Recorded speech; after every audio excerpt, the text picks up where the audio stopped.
Yo, guys, what is up? We are live. It is a beautiful Sunday night. It's been a pretty warm weekend. I hope everybody has had a great July 4th. Let's see what kind of things we get into during this live stream. It never goes as planned. Maybe the last one did. Everybody really stuck to the 30th and talking about that. But we'll see. I'm going to leave it up in the air for today. I'm not even going to try to assume or try to guide the live in any certain way, but I will be bringing up some things that I have found to be pretty interesting. Um, like most of you have seen in the thumbnail, those already pre-release Darkrai sales. I'm just getting a link for the Discord. That and that insane Umbreon sale you guys can see on the thumbnail as well. Pretty crazy at $7,500. So just go to the Discord real quick. Let's see who hops in. It is Sunday night. I'm assuming people are home, just hanging out, waiting for the call that we're live on Jay Ketchum TCG. Let's see.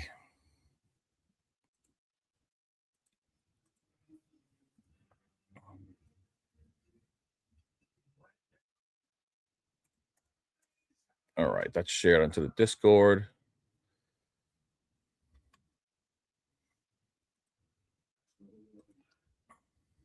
Pokebonks, what's up, brother? What's going on, man? How you doing?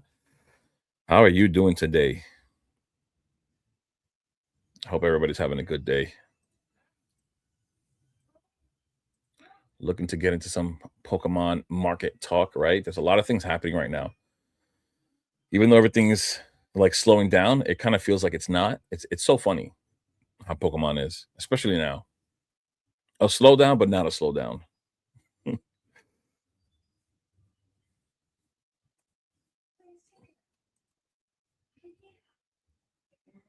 Burger, what's going on, bro? What is going on? How you doing? All modern chases down, vintage grills are up. It's gonna fluctuate that way though, like a lot of that vintage hype really came from Logan Paul. Once that started, like it has really been just on the same thing, on the same path that it started on when that happened. So good morning from the Philippines. Welcome to the channel, brother. Welcome. I mean, I think you've been here before, but welcome to the stream. Thank you for stopping by. Um, You know what's funny? We're seeing some modern chases are down, but some modern chases are also up. Like if you watch today's video, I was talking about some of these big slabs that have been moving and have been pretty volatile, like the Gengar from Ascended Heroes is down from that all-time high of like 4K. I think it's down to like 2,500. Am I right? I can't really remember. I don't memorize everything, but it's just too much to memorize. I'm going to go to it right now and see where it's at. And fireworks around me are starting. It was pretty quiet. Now we're starting to go crazy. So yeah, I did show this on my video today. So I know you're seeing some modern chases are down, right? Like this one is. It was had an all-time high in April. It's down to 2,500. The Pikachu as well, very same thing. Very same thing for the Pikachu. Um, was also up 4,200 in April, just like the Gengar. It is now down to 2,700. They're both down 1,500, right? But then if you go to the Umbreon from Prismatic, right? Umbreon in a PSA 10, this thing is absolutely nuts. In April, when those two peaked at 4,000 and 4,200, this one was at 5,400. It's now at $7,000 basically. And if you look at recent sales, which I showed in my video, look, as of the second, we had one at 7,000, another here at 6,951, and we have this one here at 7,500. We have another one here at 7,264, another one at 7,450, another one pretty close to 7,500, another one at 7,500 here. Like, look at all these $7,000 sales for the Umbreon, which is pretty crazy. And then I think the Mew, the number is 232, I believe. See if I go right. Yeah, here we go. Then look at this thing. Look at this. When those topped out at 4,000, this one topped out at 2,632. That was the high at the moment at the same month. We're now at $4,000, bro. 3,808 sales at 3,700, 4,000, 3,800. Yeah, we're starting to get to that $4,000 price point for the Mew. So, I mean, some modern cards are down, but a lot of them are up as well. I mean, this is the volatility in the singles market, right? This is why I don't invest into the singles market, especially the more modern cards. Like they all move, even the older ones. But the older ones have been doing so much better right now. All right. All modern prismatic chases are up. Why are people saying this is a slowdown? So cringe. It's funny. I mean, for the sealed market, it has slowed down, right? If we're being honest, the sealed market has slowed down. Volume has really slowed down a pretty good amount. But the big thing to keep in mind is that prices are holding, right? They're going sideways, right? Where we're trending sideways, but prices are holding. So nothing's crashing whatsoever, which is the most important thing. If things slow down, it's really not that bad, right? It's not that serious to have something slow down or to have people like buy less. What really matters is if something starts crashing. If we have some kind of a correction, some kind of a pullback, those things are a little more important. You know what I'm saying? That's fine. DJ, what's going on, bro? Welcome. Thank you for stopping by, man. How you doing? Oh, I was also asking you, DJ, what do you use to edit? What software do you use? Because I was telling you I use CapCut. I was curious to know what you were using. Um, we need sideways market so people can buy. Yeah, of course, 100%. That's something that I've been talking about more often than not. How we need to have more sideways movement, a little bit of stagnation, so that people can take advantage of opportunities that we're having at the moment. All that crazy like pushing and wanting things to be up 1,000% in like a few months is absolutely insane. No one in this market will actually survive.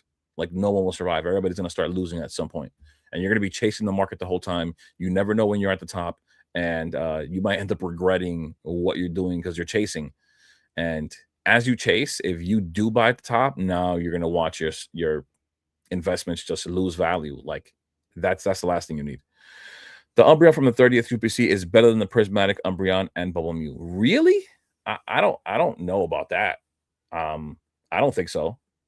I think the Umbreon from the UPC is really nice. I don't think it's better than the other Umbreon, right? That I don't know. For me, personally, for me, like I like the stained glass look. I actually like stained glass overall. I think like the color is beautiful. And I'm not saying that the Umbreon from the UPC isn't beautiful as well. I like them both. But I like them both in very, very different ways. Those are very different art styles. Like the way that they made the cards were totally different. They're not really comparable in that sense. I just feel like they're so different. I wouldn't compare the two. I really do like that stained glass look on the Umbreon from Prismatic, though, to be honest. For me. Sony Vegas, but not worth paying for on my phone. Nothing. I just upload one take. Well, I only do one take as well. Um, but when I did upload, like I record on OBS on the computer, but when I record on my phone and I upload that onto CapCut, it seems like the file is a lot bigger, and then it takes it longer for it to like export, and then even uploading is, I guess the file is just bigger on YouTube. I don't know why, or just on the phone. I mean, sorry, when you record on the phone, the file seems to be bigger, and it's making some of the things like take a little longer to upload. But when I'm doing it on OBS, I have no problems whatsoever. Like it exports really fast, and it also uploads really quickly as well. Hi, Jan Chat, Ball Chaos Rising Greninja SIR, Dragalge SIR, Froakie IR, Frogadier IR today, making that's crazy. You went crazy right there. That's a few $100. That's like $500 or $400 right there. That's pretty crazy. Those are some buys right there. So yeah, there's a lot of things. Like I showed on the thumbnail. Like I did show on the thumbnail the Umbreon at $7,500. And also keep in mind the Umbreon SIR has like a 33% gem rate. And even though we look at things like the Magikarp and we look at cards from Scarlet and Violet base, and in comparison, we think that those gem rates are high. They're really not. If you're thinking about 33% of cards that get submitted became PSA 10s, right? That's not a lot. 1 out of 3 cards being a 10 is not a lot. On top of that, keeping in mind that there are a ton of cards out there that probably are not 10 worthy that people have not submitted, which would make that 33% much lower. Just keep that in mind with a lot of these cards, guys. I mean, I know some people don't even know how to pre-grade properly. They send in like some of the craziest cards. Sometimes I see cards and I don't understand why they got sent in for grading. At least if you're in the hopes of getting a 10. But a card like the Umbreon, I promise you, there's cards out there that never made it to PSA or any grading company whatsoever. For it to have a 33% gem rate, like think of that could very well be a 20% gem rate. Not only that, it's also a very, very hard card to pull.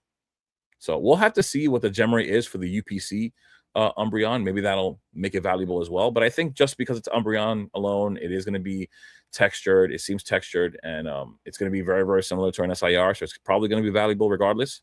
So I don't doubt that that card is going to be valuable. You know, it really is going to depend on the condition of that card.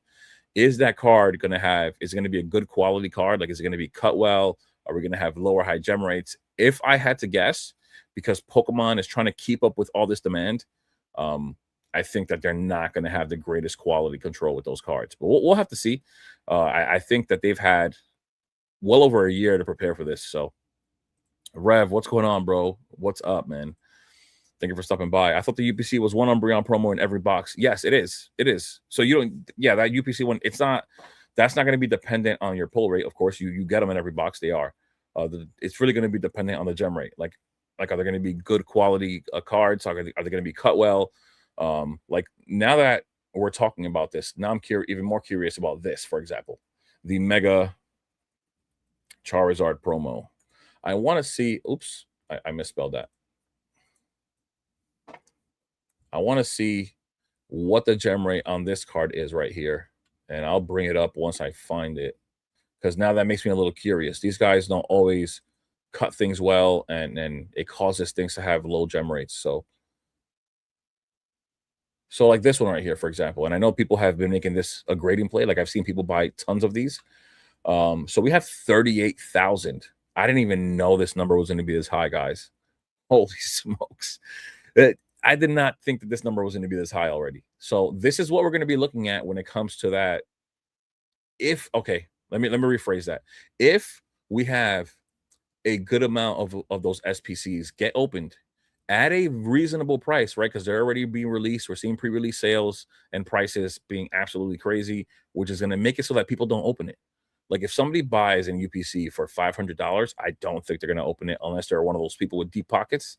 But if we're in a situation like the Mega Charizard UPC where you can get this card a ton, like 82,396 cards submitted is a lot. Is a lot for a product that just got released like months ago. This is crazy. I did not expect this. So 38,000 out of the 82. What's that number? Hold on. Let me pull up my little handy dandy computer calculator. Because that sounds crazy. Wow, what?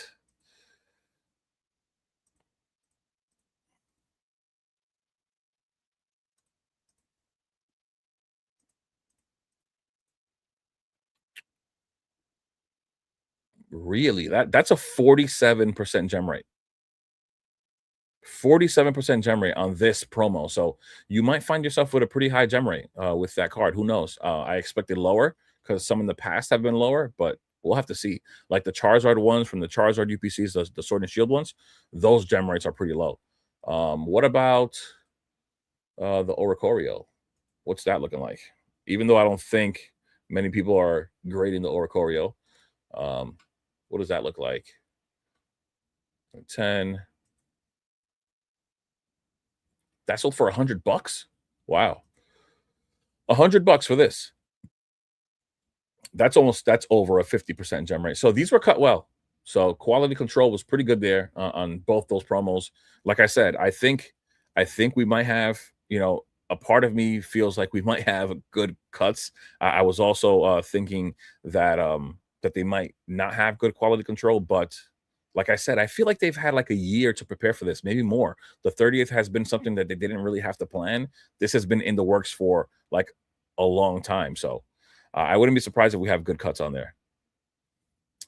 5 a.m. TCG, what's going on, brother? Prismatic gem rates are tough overall. Yeah. DJ, I caught you live with Alex. Nice job. I haven't seen that one. I saw it and I need to watch it. I'm probably going to watch it on my way to work tomorrow morning. There's so much content out there. I keep saying this all the time. I have such a hard time keeping up with content, like creating my own content and just doing things on the side. There are things that I'm like starting to move towards and it's taking up all my time. I haven't been able to watch so much content. There's two different UPC, one with Umbra, yes, and one with Sylveon, yes. One with Espeon. Sorry, it's not Sylveon, it's Espeon. Is right? It is. Yeah, it is Espeon. It's the night UPC and the day UPC. So you'll have one in each. Complex. What's going on, bro? What's going on? Yeah, it is Espeon. It is 100%. The quality control is much better for promos now. The Umbreon from the figure collections is already 11K, 50%, 57% gem rate. That's crazy. That is crazy. But you know, once again, like because somebody brought up the Umbreon from the UPC being better, and it objectively, you know, everybody has their opinions. I don't think it's better necessarily. I do think that they both look good, but I think, you know, it's going to be so much easier from what we're seeing here to obtain that Umbreon as long as people open the boxes. And, you know, that really isn't going to happen if we cannot get these boxes at decent price points. If they stay inflated as what we're seeing with like these $600 per UPC, like that to me is crazy. I told you guys already last stream, I am not buying anything from the 30th if they're at these price points. I'm not buying a UPC at 500. MSRP is 180. I think we saw MSRP is 180. I know MSRP went up for that product right there. It is a 30th. I don't know if it's going to be for every single item. I do. It's of course it's like a special item, right? But I'm not paying $500. I'm not even paying $400.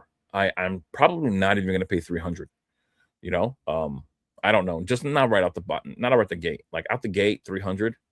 I don't even want to do that, to be honest. I'm not saying that.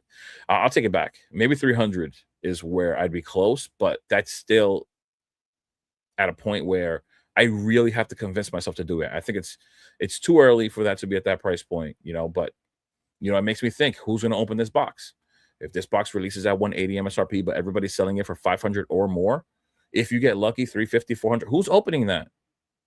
How many people are opening the Sword and Shield Charizard UPCs right now? Like, it's crazy. I'm still doing my Ultra Modern Cosmos Hollow bulk plays and adding one of the MAR gold cards a month now that they've settled way down. Lastly, finished up my MAR English and Japanese, but he said sick. Yeah, that Oracle only $100. I'm surprised because that's something that you could buy at 100 and just hold. That wouldn't be a bad hold. I mean, how much risk do you really have with $100? Cosmos Hollow plays are one of the best plays. I too am searching. Yeah, there's one specific one that I'm going to be looking into real soon. Actually, I was trying to find some the other day. I'm having a hard time finding a specific one I want. I know the 30th will be printed to the ground. Should I focus on Rayquaza, ETB, Booster Box, or other older sets and wait the next year to buy the 30th UPC, ETB when the hype slowed down a little bit? So for me, I you know, it's so hard to tell a person like what to do. But for me, as it stands at this very moment, I am not going to be buying that UPC or anything in the 30th with those crazy inflated prices. I don't care what anybody says. I know I've already heard people saying if you're buying at 150 is not bad. For the ETBs, I'm not doing that. I'm sorry. I will pass. That's just the way I feel about it. You know, the 30th wasn't something that I anticipated to be too good. And I will be fine with passing on it. I didn't really have my sights so focused on like building a position on the 30th. So for me, I'm fine. Now, the Rayquaza set for myself, I think it's something that I have to go in on. Just considering like if you just understand the fan base and see how crazy people are for Rayquaza, you know, one of the things about Rayquaza is that we don't get a lot of Rayquaza. Like we got some Rayquaza in Sword and Shield, but we got nothing in Scarlet and Violet, and now we're getting a Rayquaza set in Mega Evolution, in the Mega Evolution block, and so people love Rayquaza, and I think that that's going to do well long term. Hopefully the card is a beautiful looking card. Of course, that's going to be a thing. If people absolutely hate the Rayquaza, I don't think that's going to happen. But I also do hope that it does have a nice supporter, like as an SIR, like a secondary card there. Like for example, the Darkrai. Right, the Darkrai, even though it isn't loved, if you can imagine a different Pokemon that is more popular than Darkrai, but then had that Morpeko as a secondary option for like an SIR, I think that Morpeko is stunning for me personally. I love the coloring on it. I am liking the Pokemon more. So that's the power of that card right there. It's making me like Morpeko more. So if that Rayquaza has another card helping holding up the set, yeah, for me, I'm gonna be looking towards the Rayquaza set, unless I do find opportunity with those 30th UPCs, maybe some ETBs, but I'm not buying at the inflated prices. I'm sorry. It's not for me. I'm not gonna sit here and buy into something that's crazy inflated like from the start. It's not happening. And on top of that, just thinking about how historically anniversary sets don't do well in between anniversaries, right? Like the 30th will come, all the hype will be there for the 30th, and then like 6 months later and to a year, now the hype for it dies down. Now the value for the boxes died down, and then they start actually crashing. I'm not going to be buying into that early on. If I can't make a play now where I feel comfortable, then I will wait 2 years down the line and pick them up when everybody thinks that they're just hot garbage, right? That's what I'd rather do. And the Destin Rivals ETB cubby looks fine. Oh, thank you, thank you. I love that. I love that spot right there. Like once I saw that, I had a spot for it. That's where it had to go. Um, focus is going to be so much better. Yeah, the Rayquaza for sure. But once again, I don't think a lot of people believe that the 30th is going to take attention away from the Rayquaza set. I don't think so. I think people are just going to do them in chronological order, right? The 30th is going to come out first. They're going to look at that set. And then once that starts going away and we get closer and closer to the Rayquaza set, as a matter of fact, I think we're going to get the Japanese set at the end of this month. Correct me if I'm wrong, guys. You guys can let me know in the chat. But we're going to get leaks. We're going to know ahead of time what that English set's going to have. And if it's a banger, especially if it's a banger, like I said, people will buy up the 30th, if they want to, and they're going to look right at the Rayquaza set next. I sent my very first submission last month, 120 card submit. Damn, that's crazy. I mean, it's you'll get them back at some point, but that's still a sizable submission. That's a pretty good one. I'm comfortable skipping the 30th if the prices stay high. No one to fold them. Yeah, exactly. And then on top of that, like I said, in the next 2 years, when we're not dealing with an anniversary hype and we're 2 years after this anniversary, like those might crash. And I don't want to be dealing with that while that happens. I'd rather wait. The biggest game changer of the 30th will be if the value levels are still close. Yeah, the book levels for sure. I'm waiting on my Charizard promo from the PCG. Wow, you're grading with PCG, but why? Outside of hopping on the content creator train where content creators are starting to grade with them just because it's Rudy. Now, is PSA gonna lose to PCG? Hell no. There's no way in hell that PCG has a chance to stand against PSA. Now, listen, hopefully I'm wrong. Hopefully PSA can't keep abusing people, can't keep upcharging people, can't keep having these shady things happening in the background, right? But there's too much money involved with PSA. There's gonna be no one out there that has like a Rayquaza Gold Star, a Mew Gold Star, like all these cards. They're not gonna let the value of their slabs diminish just to take over PSA with PCG. Not happening.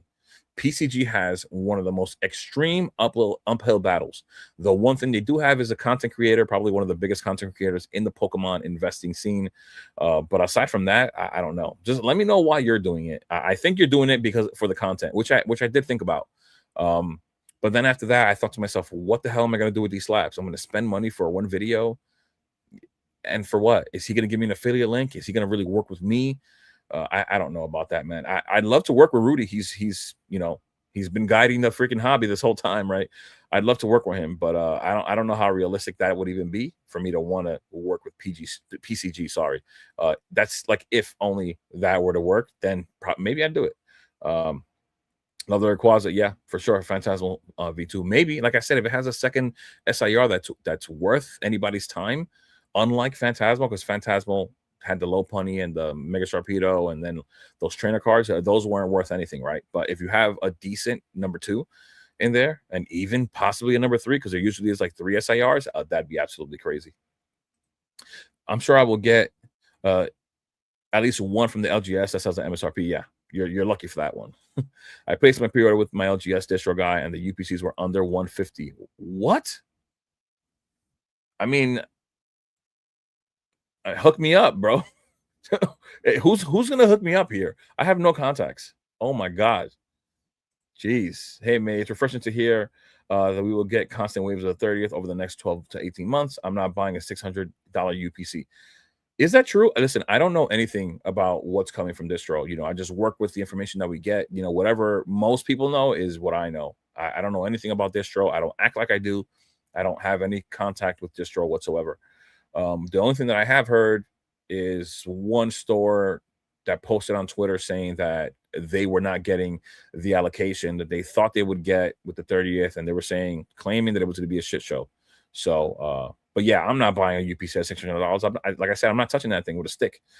I'm not touching it with your arm. It's just not happening. I'm not buying that thing at $500 or $600, not even 400. Like I said, why not just get it at the store? I'm in a pretty big city in Columbus, and just go wait in line for 30 minutes before the store opens, and never had an issue even with all this hype. Well, I'm in New York, and I promise you that 30 minutes is not enough. I mean, there's an LGS by me. They usually open at 11. People like to line up at 6 a.m. You know what I mean? Like, yeah, it won't work for me here in New York. And on top of that, a lot of these drops happen during the weekdays, and I work. Like, how could I not go to work to grab some Pokemon? Not even that. How could I not go to work to possibly grab some Pokemon? Like, that could be like a triple L, bro. I mean, don't get me wrong. At least I get like paid days off, but still, man, if it was like that, maybe I'd go kill it somewhere, and have a day. But by me, that won't work. In New York, there's just too much going on. People line up hours and hours before.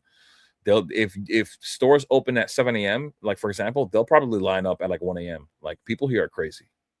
I think the other things at MSRP that will be stocking up will be the knockout boxes when they finally hit Dollar General and other places like that. Well, you have the Eevee promo in there.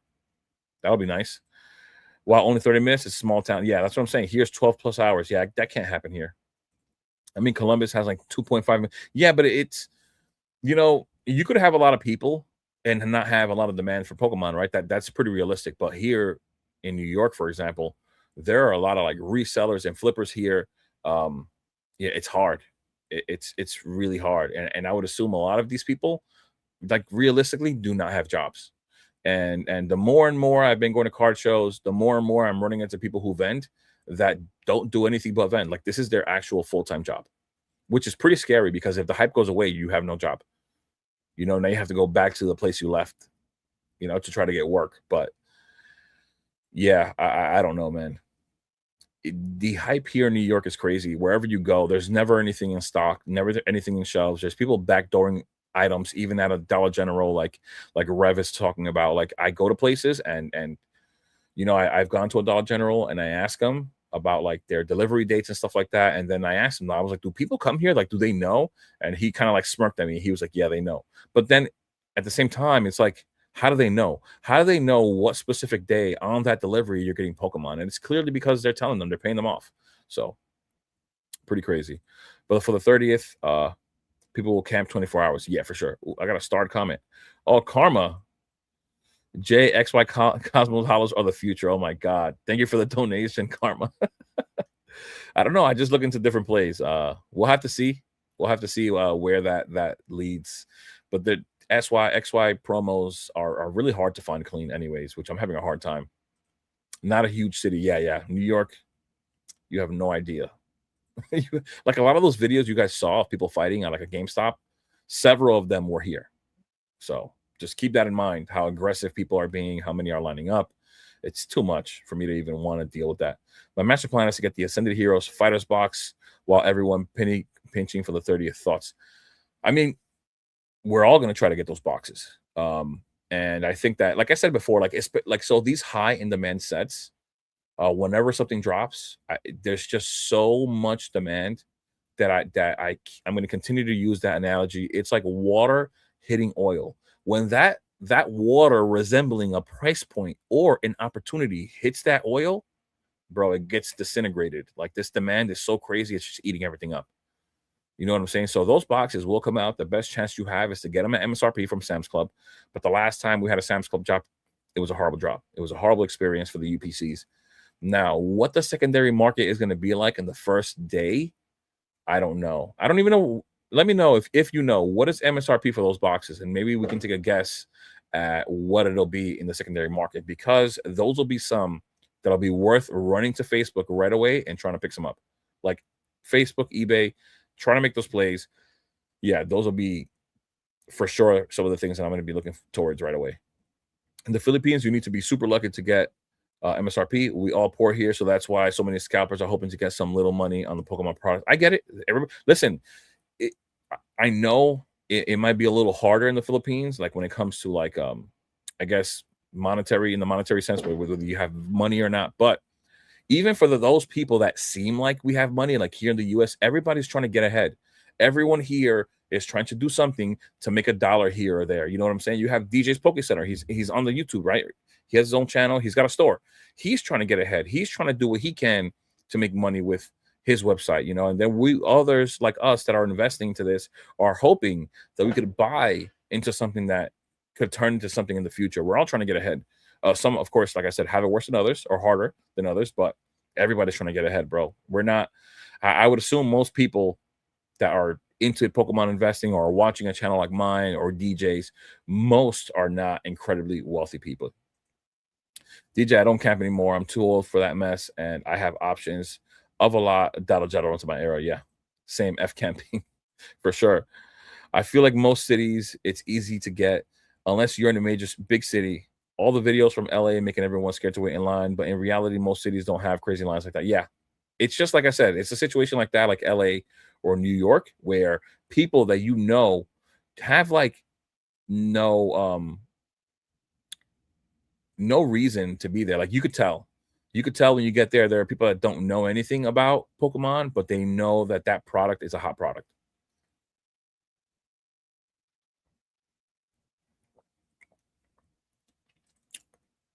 Storm Emerald, end of July. Yeah, exactly. So at the end of this month, we're going to be getting the reveal we've really been waiting for. That Rayquaza set might go crazy.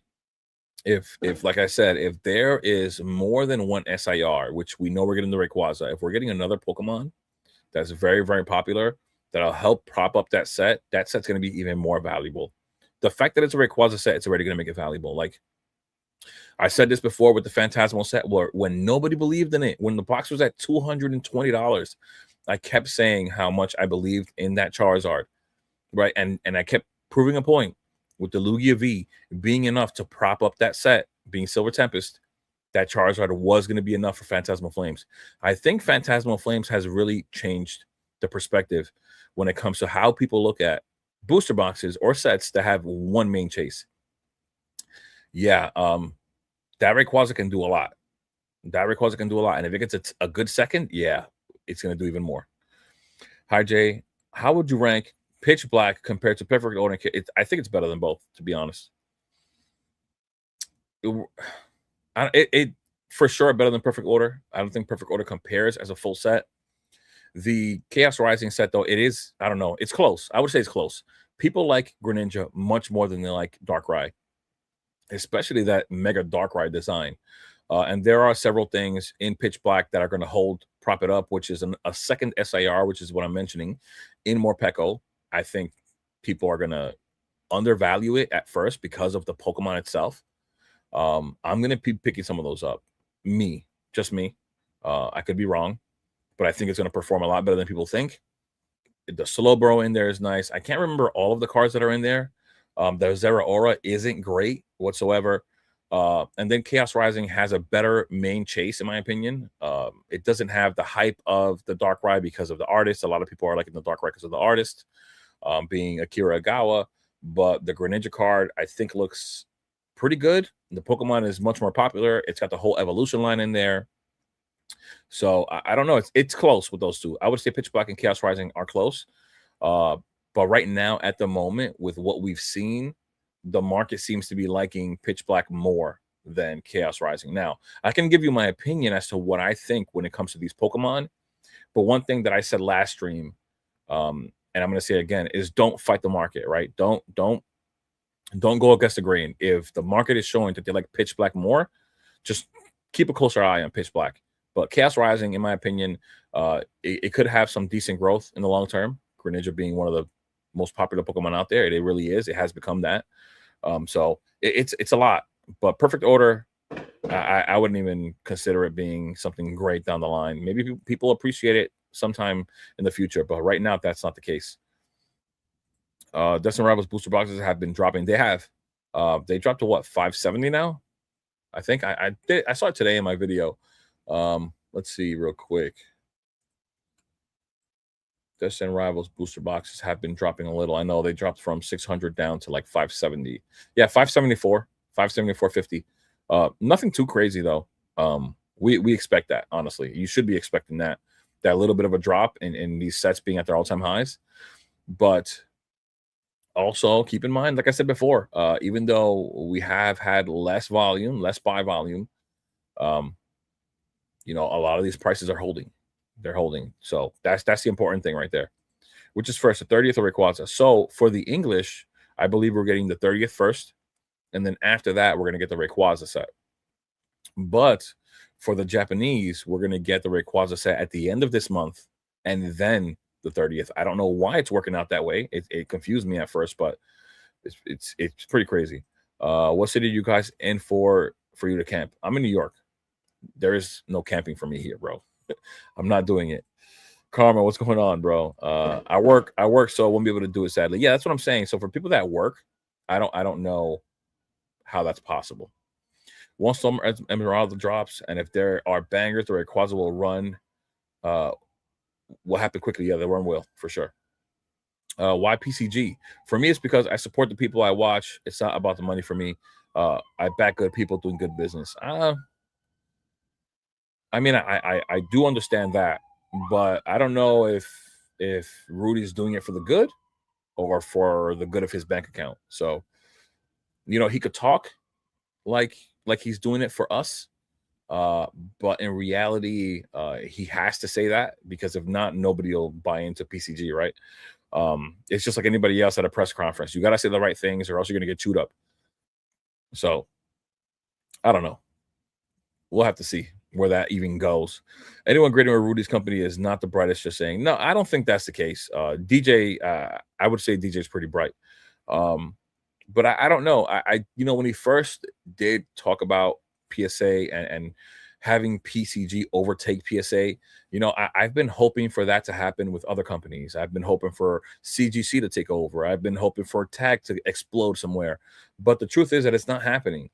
There's too much money tied up into PSA for the value for that to happen. Like the value of these cards, whoever has bought into PSA and maybe has like a card that's valued at $50,000 or 75, like nobody's gonna move over to PCG or even try to acknowledge any of these other companies, because it will diminish the value of what they own. And most people don't want that. People don't want that with anything. People don't want their home value to diminish, the value of their property, like anything. And they just don't want it to. And you'd have to really sacrifice a lot to push that or allow that to happen. It's very strange that PCG isn't ever shown in the monthly graded cards comparison. Those Instagram accounts do monthly. Yeah, but I think it's also because they haven't graded enough as of yet for them to even pop up on their radar like that. I've watched Rudy at least 8 years. I feel like, how can I not support him? I get it. I understand. I'm concerned with his intentions and where that's going to go. I pulled my Riff Brown signature from a 4-pack purchase, graded it for 125. Express, it just sold it for 1975 after fees. I will clear around 1650. I'm happy. That's sick. Holy crap. That's crazy. I really do like those PCG slabs. I'm going to do a sub in the next few months to try them out for some Magic and Sorcery cards. Like I said, I've debated it, but like my question is, are my cards going to have value if I grade? Like, all right, for example, DJ, you're grading with them. Are you grading any valuable cards with PCG? Or are you just grading some low tier illustration rares? Or are you grading your Prismatic Evolutions Umbreon? Like, are you grading the Destin Rivals Mewtwo? Like, let me know. That's a real question here, to know where things are going to go, because I don't think the value for those cards will be there when they're in a PCG slab. Now, one thing I actually have considered is to allow people to give it time, let people grade with PCG, and I'm willing to buy some cards that got graded with PCG so that I could regrade them with PSA. Same as how people are doing them with Tag. right? So if I can find a undervalued card because it's in a PCG slab, I think it would be worth to buy and then regrade. Nobody wants PCG Pokemon or OP though. Yeah, I don't know. Dios, what's going on, bro? Thank you for stopping by. Is there any value with PCG? That's what I'm saying. That's the biggest question. You know, if let's see, let's go here. Let's go to eBay. Put this here. Let's look up PCG 10. I'm just gonna put PCG 10.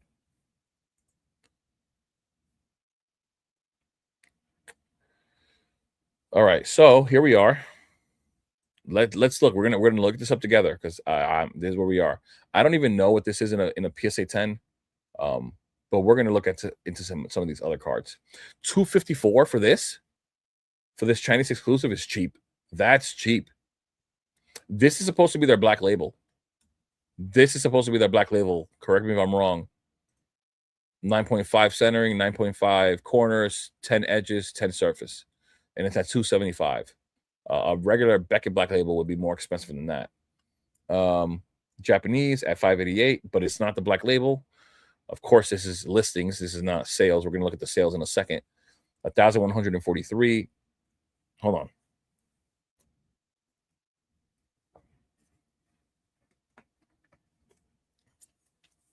Let's take a look at this real quick. Let me go to price charting.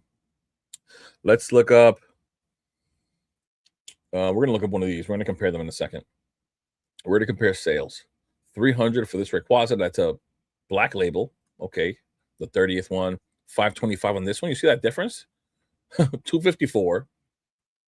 525. That looks crazy. Where's this located? In China. Yeah, we're good. We're cooked. We're not buying that. We're cooked. This is a beautiful card right here.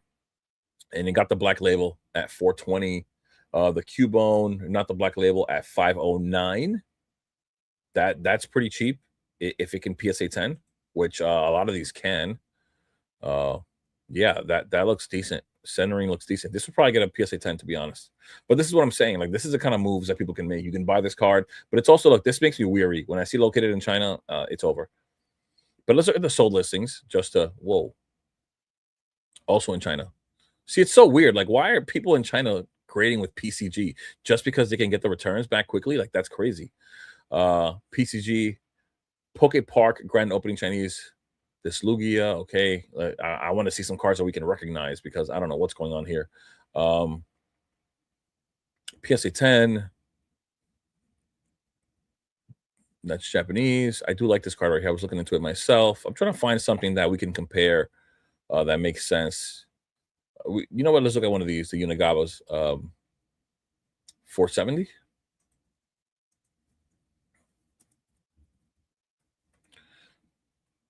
Not coming up like that. So we'll have to just look it up. But real quick, I just want to see if there's something else, like an SIR, like the Cerulege. This is extremely cheap for that, but it also says located in China. I'd be really weary. Come on. Can we get something in English? You see what I'm saying? Like, look at this. Like, aside from the Unigaba cards, because they just come in Japanese, I don't see anything that's in English that's people are really grading. This is English, $1,200. I just saw this today. In a PSA 10, this is like $1,600.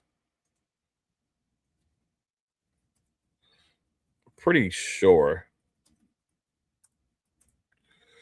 Oh, and I misspelled Dragonite. Whoa. Okay, it did something.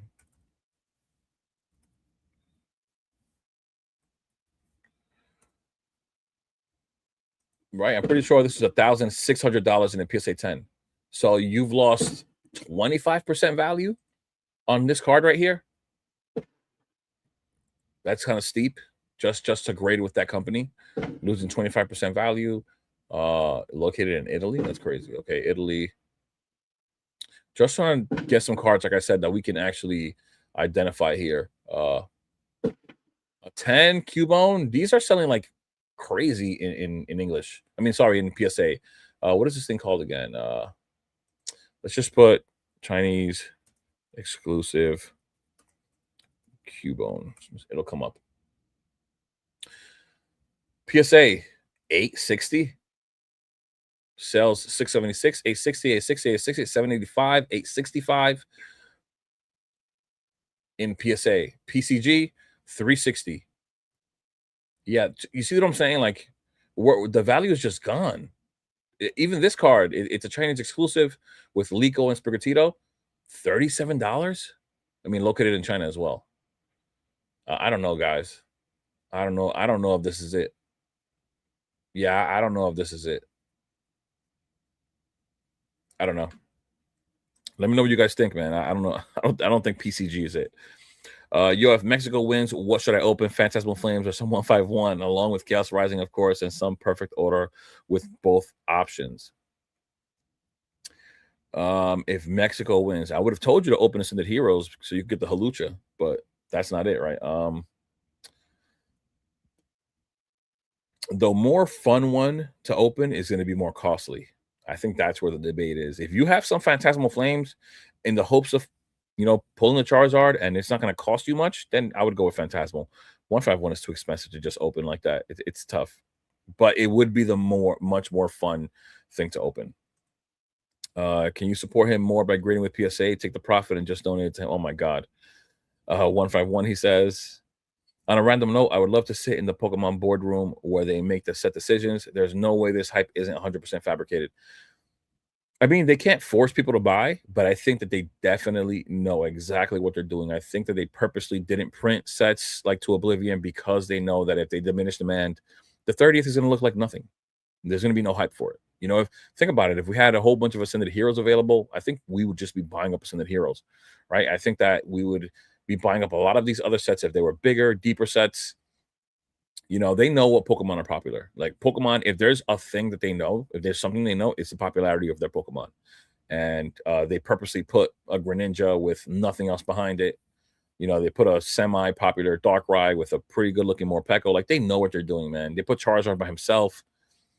So I don't believe it. I disagree. They need people to create an ecosystem, selling on eBay, trading it, showing the brand. I support. Hey, I get it, but it's a steep climb, bro. It's an uphill battle for PCG to take on PSA. But listen, we'll see where it goes. For now, though, I will look for opportunity on PCG. If I see a slab that has some kind of value, like that Cubone, if it isn't coming from China, then I'll buy it. You know what I mean? Like, or from Italy. I don't know why it's coming from China or Italy, but they're so far away. I don't trust them. You know what I'm saying? Like, I don't even know how that's gonna work. But I don't even see the most valuable cards outside of that Mega Dragonite being graded with them. Like, people are not sending their really valuable cards to them. They're just not. Not from what I'm seeing on eBay. My guy gets Pokemon through Southern Hobby, but remember, just because we placed an order doesn't mean we'll get them. Still, I haven't placed any orders, bro, at all. 151 it is. Good luck.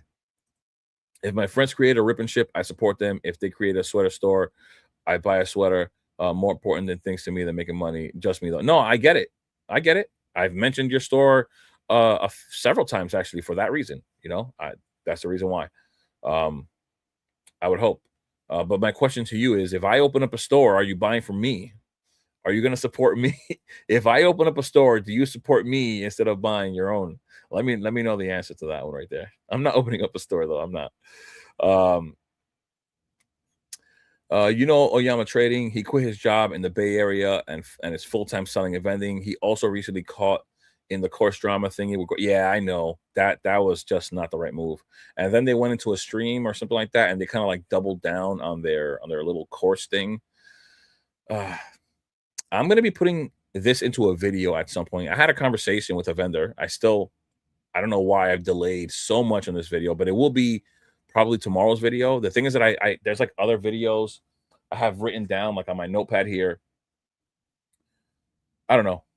I have to figure out, if I'm going to make a video on current opportunities that I think are worth taking advantage of right now, or the conversation I had with one of the vendors that was trying to convince me to work with him and quit my job. How about that? I think that's enough. He was trying to convince me with numbers, like with how much I'm going to make, how much he's making. I'm going to disclose all of that in the next video. I think it's really interesting to think about like how confident the vendor is. And I spoke about this the last time I went to the other card show.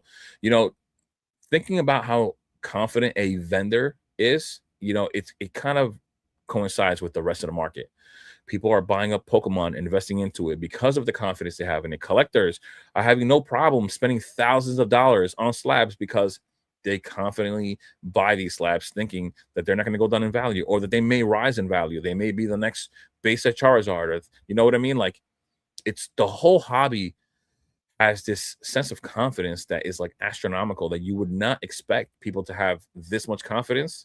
It's insane. I don't want to give away too much with the video, but that should be enough. He tried to convince me to quit my job. I was at the card show on Sunday.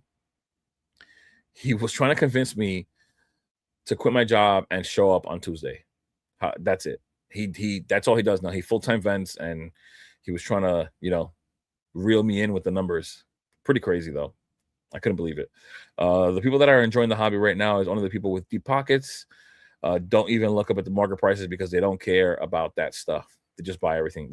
That's possible. I don't know if they're exactly enjoying it. The people with deep pockets that are buying right now are probably just trying to put it away, in mass. I know they're having conversations with several people out there that have these like one-on-one phone calls with them and guide them and kind of tell them what to buy. So I don't know if it's fun for them. I think for them, it's just a numbers game. Most Dollar Generals get trucks on Monday and have product on the shelf by the end of the day or Tuesday. Yeah, I think I was told Tuesday mornings by me, but still, like, what am I going to do on a Tuesday morning? Like, I can't just go over there. Like $55. What was that? $55. I don't know what you were. I'm sorry. I don't know what you were saying for $55. Rev is spot on. Get them Tuesday in my area. Yeah, I mean, I don't know. I just don't have the opportunity to do so. Flippers might not really go after those UPCs because the ROI might not be as big or move as fast. The MSRP is still 200. The average flipper don't buy those big products. Sorry. I mean, it depends on which flippers you're talking about. We're not talking about the flippers that are buying market though. The flippers are the ones obtaining this stuff at MSRP though, right? They're the ones with bots. They're the ones doing all these kinds of things. I actually just saw like a video on Facebook today. This guy was actually like showing himself buying off the Pokemon Center. Like, they're actually getting around the Pokemon Center. So I don't know, man. I don't know. My guy Jay coming up, live stream numbers growing. Yeah, I'm noticing we're at 50. Pretty surprising. I didn't expect it for sure. Hit the like button. I've definitely been trying to stay consistent with streaming on Sunday nights, and I think it's a good time. Everybody's home, relaxing. If I was not going live right now and somebody else was, I'd probably be watching. Because we're at home, we're relaxed. Sunday night, it's a good time to be on your phone and on YouTube or your computer. I'm just trying to keep up and be consistent. That's all. You were wrong. The bottles in Chicago bought a boatload of prismatic PCs from Walmart and cashed in. Yeah. I don't know if I was wrong. What was it? I don't know what I was wrong about. But botters will be buying that. I will stand with that. They will buy it all. Botters are a different breed. I'm talking about normal people like us. Botters don't worry about anything. Yeah. That Derpy Slowbro is good in my opinion. Yeah, for sure. I haven't seen. That's one thing that I was gonna look at that I was gonna show you guys. It was Pitch Black, just singles, right? I did show it in my video today. I showed some, right? And I purposely just looked up Pitch Black SIRs. Because when you just look up Pitch Black, like a lot of these things, you get all the sealed product as well, right? So, like, but we do have some of these cards selling. I think some people are just wanting to get rid of things. The Silvally sold for $13, which I think is pretty cheap for the IR. Really nice though. $36 for the Goldeen. The Misty sold for $50. This Pokemon, this should have been like $5, but whatever.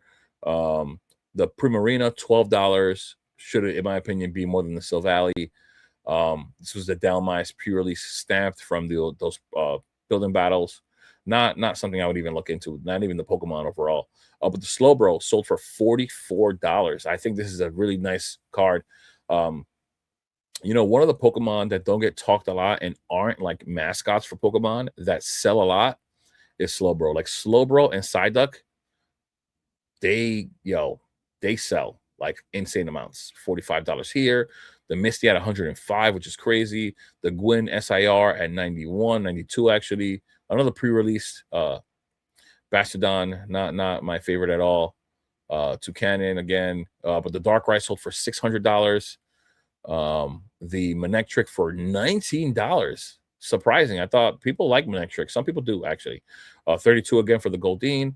You know, Slowbro at 35, the Delmise at 20, the Morpeko at $85. I think it's wow.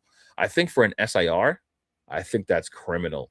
Like if I see that listing, I think I might buy it. I think I might buy it. Like let's see what the let's see what the listings look like. Not the sold, but just the regular listings.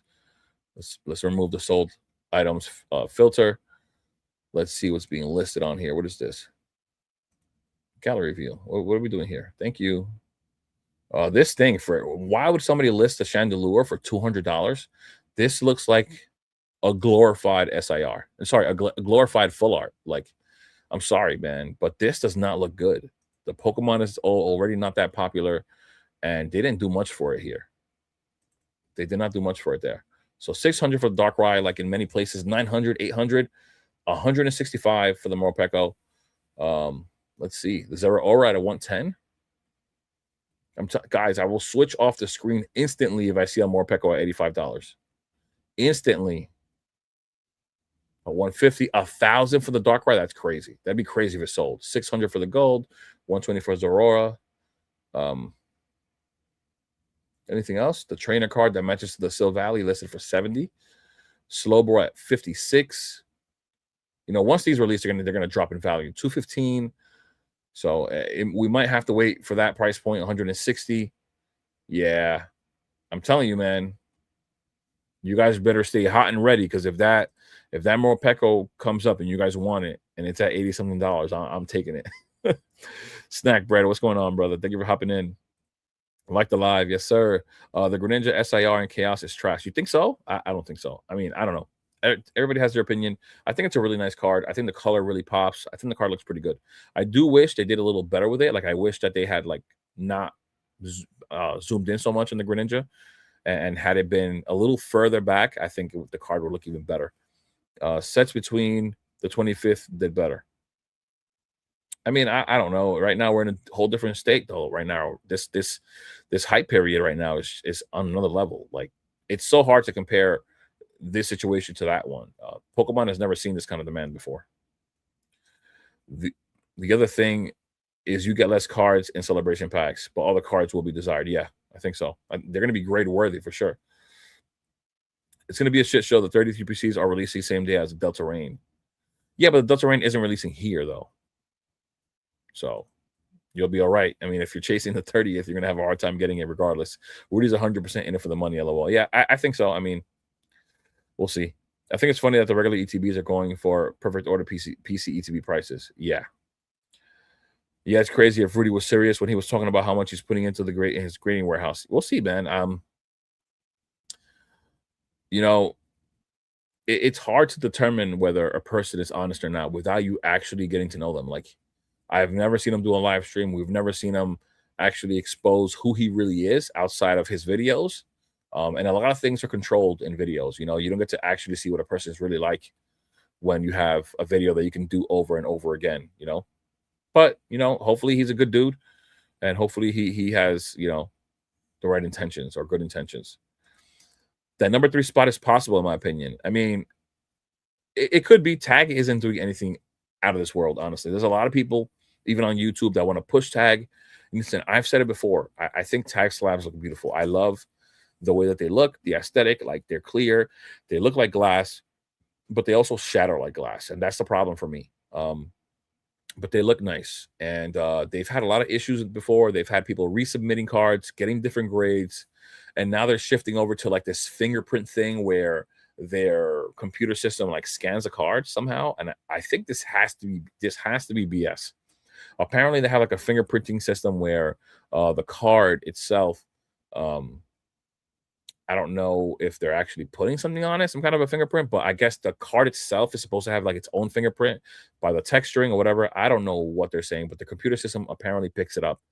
And so now you can't resubmit cards. But resubmitting cards was absolutely destroying them. The YouTubers out here were cooking them, just constantly resubmitting, constantly getting back different grades, meaning that their grading system is not all that good. It's not as accurate or consistent as people thought, or as they make it seem. So it was absolutely destroying them. It's clear why Tag doesn't want people to regrade, right? But if they were consistent, this wouldn't be a problem.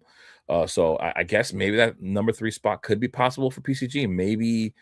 I mean, they still have to fight ARS. There's still other grading companies out there that are also AI related. That what do you call it? That GemRate doesn't put on their ranking system when it comes to like how many they've graded per month. So like I said, there's an uphill battle, man. We'll have to see. Rudy is definitely grabbing the PSA tag, slow down, shut down to promote. Oh, for sure. This was just a time to take advantage. I mean, they all did it. CGC came out and started saying things when PSA did their weird stuff and started talking about their transparency. I'm surprised I didn't see Tag really take advantage of the situation as well. Grading with Tag is just as questionable. There are 3 significant players: TCG Grading, PSA, CGC, and BGS. Yeah, for sure. No, just a Charizard promo to help the ecosystem on eBay. Mimic Brew, what's going on? Welcome to the stream, bro. Mimic, if you're still here, bro, we need to have a live. I already spoke to Suge. If you know who Suge is, I'm pretty sure you know who Suge Nasty is. We're all bald, bro. We need the 3 bald brothers to come together and talk Pokemon, bro. I don't ever see you really popping up on lives. I think I've seen you 1 or 2 times ever, but we need to make this happen. The 3 bald brothers talking Pokemon. Let me know your answer. I need to hear this. We need to make this happen. That's all I know. That's all I know. Thank you for stopping by. PSA is king. At the moment, it is, bro. It is like any new business. Need people who buy, sell, create a market. Yeah, baby, so for sure. PSA is king at the moment. If you're doing personal collection and not doing it for value, yeah, for sure. If you're not doing a personal collection, you just buy the slab you want. As a matter of fact, I think I was confusing what I was just saying with one of the slabs. I think isn't ARS the Japanese slab? Yeah. I really like the ARS slabs. Like they look really nice. Let's see. Just trying to find a Pokemon card in an ARS slab. But whatever. I'll show this Goku right here. So if it's for my personal collection and I'm never gonna sell them, I think these look amazing. These are from Japan, Japanese grading company. They just put the logo in the front. It has the grade on the back side of it. This one's not showing it. I guess he's not showing the back side of the card. I don't know why. He's not even giving you the grade. But these ARS slabs look amazing. Oh, look at Bulma. Bulma in a bunny costume for all you perverts out there. I can't believe they're not showing the grades on some of these. I wanted to show them so you guys could actually see. Damn, it's raining outside. But the ARS slab looks amazing. I remember showing Suge Nasty's one on Instagram. If I can find it again, I'll pull it up. But if it's for your personal collection, you can basically pick up anything, right? You could do ace grading, you could do CGC, you could do tag. But once again, tag is way too delicate. Rev, who's in here, already mentioned several times that he dropped a card in his kitchen and it cracked. And I'm pretty sure there have been numerous people out there who have a tag slab and drop it and it cracks. That's my only problem with tag. I think those glass looking slabs look amazing, but I have a problem with the slab cracking. It bothers me. That card it's encased so that it could be protected. I didn't encase the card so I could protect the encasement. Like that makes no sense to me. It's pretty crazy. Smart move, Jay. I like to hear that. I don't remember exactly what you're talking about, but I like to hear when I made a smart move. Thank you. That's not their black label. I thought that was their black label. Pokeplane. What's going on, bro? Che, Bruce in the house. Yes, he is. I'm so behind on these comments. Oh my god, I'm so behind. CGC is top dog. I mean, I like their pristine slab looking, but if this is what they should adopt. The same way how PCG only in their black label has supposedly a gold plated label on it.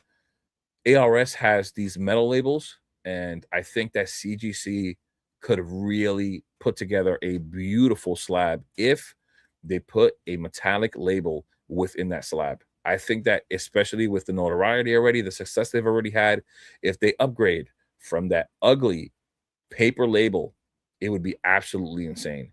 If they had the regular metallic one for the regular cards and then, something for the 10, I really wish that they eliminated their pristine. I wish that there was just a 9 and then the 10 be the pristine. And then make that maybe a different color, still be metallic, maybe make it gold. It doesn't have to be actual gold, but just that color.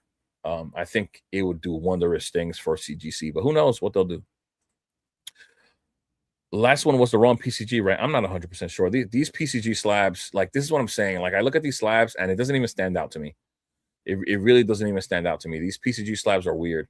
I don't like the logo. I don't like how it says PCG on the corner on top. I don't know, man. I'm not a fan of it at the moment, honestly. I've seen that metal slab, which is the one that I showed. I know that one is their black label because he showed it in one of his videos. But even that, there's something about that slab, the way that they indicate like the corners. I don't know what they did there. I'm not liking it too much. Not just me though. Damn, PCG slabs looking like tag slabs. Yeah, I don't know. That's the wrong PCG then. But that's what I'm saying. There's a copycat PCG. That's what I'm saying. So I can't even find them on here. I have seen the black label ones. Guys, be sure about what you're saying right now because I'm confused right now. I've seen PCG slabs, the metal ones. I saw the metal one on his channel. That's how I know for sure that the metal one is the one. Why did this thing, bro? I'm just looking them up again. But is there a site? Somebody put the link in the site. The site, link the site. I think this is PCG right here. I'm pretty sure this isn't. I'm pretty sure. Let me know if I'm right or wrong. So this is PCG then right here, right? Because this I saw on his video, but I don't like this, man. I don't know why. I confirm that this is it or not. I'm gonna go right down to the bottom of the comments. I'll come right back up to where I'm finishing off at right now, so I can continue down. But let me know, guys, right now if this is the PCG slab for sure, the one that he has. I do not like it. I'm not gonna lie. I don't like these. Let me know. I don't know what it is about them, man. The design on them, I don't like it. I'm gonna go right down to the bottom of the comments. Let me know if that's it. No, anyone? Yeah, I know that it's all gold with black text, but I don't like. I don't know what it is, man. I don't like their slabs. I don't. I don't think it's not it. They need to redesign that thing, especially in the early stages. It's a good time to redesign anything you're doing. If you're in the early stages of any business, it's a great time to redesign because no one knows you yet. You haven't really established yourself in this market. So there's a copycat PCG. If it looks like, I don't think it's a copycat. I wonder who was around first. I would have to look it up. I believe Apache Black Label equivalent is all good with the black text, right? I don't know. Rudy is the copycat. Chris, what the F, bro? PCG looked nothing like tag. Oh my god. For own personal collection, I went all with CGC, just Phantasmal cards, Charizard. I went with BGS. I don't like PSA slabs. They are crooks. I mean, I don't like what they do. I don't like how they upcharge you. I don't think it's right. It doesn't make sense to me why they do it. If that was so necessary, why isn't every other slab company doing it? I think they're just trying to take money, just trying to grab money.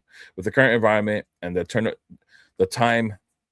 turnaround time, any grading company will get business because there's no quicker option. Yep. Jay, don't get the Chinese grading company confused with the American PCG, bro. That must be why they said it. This says from China. I don't know.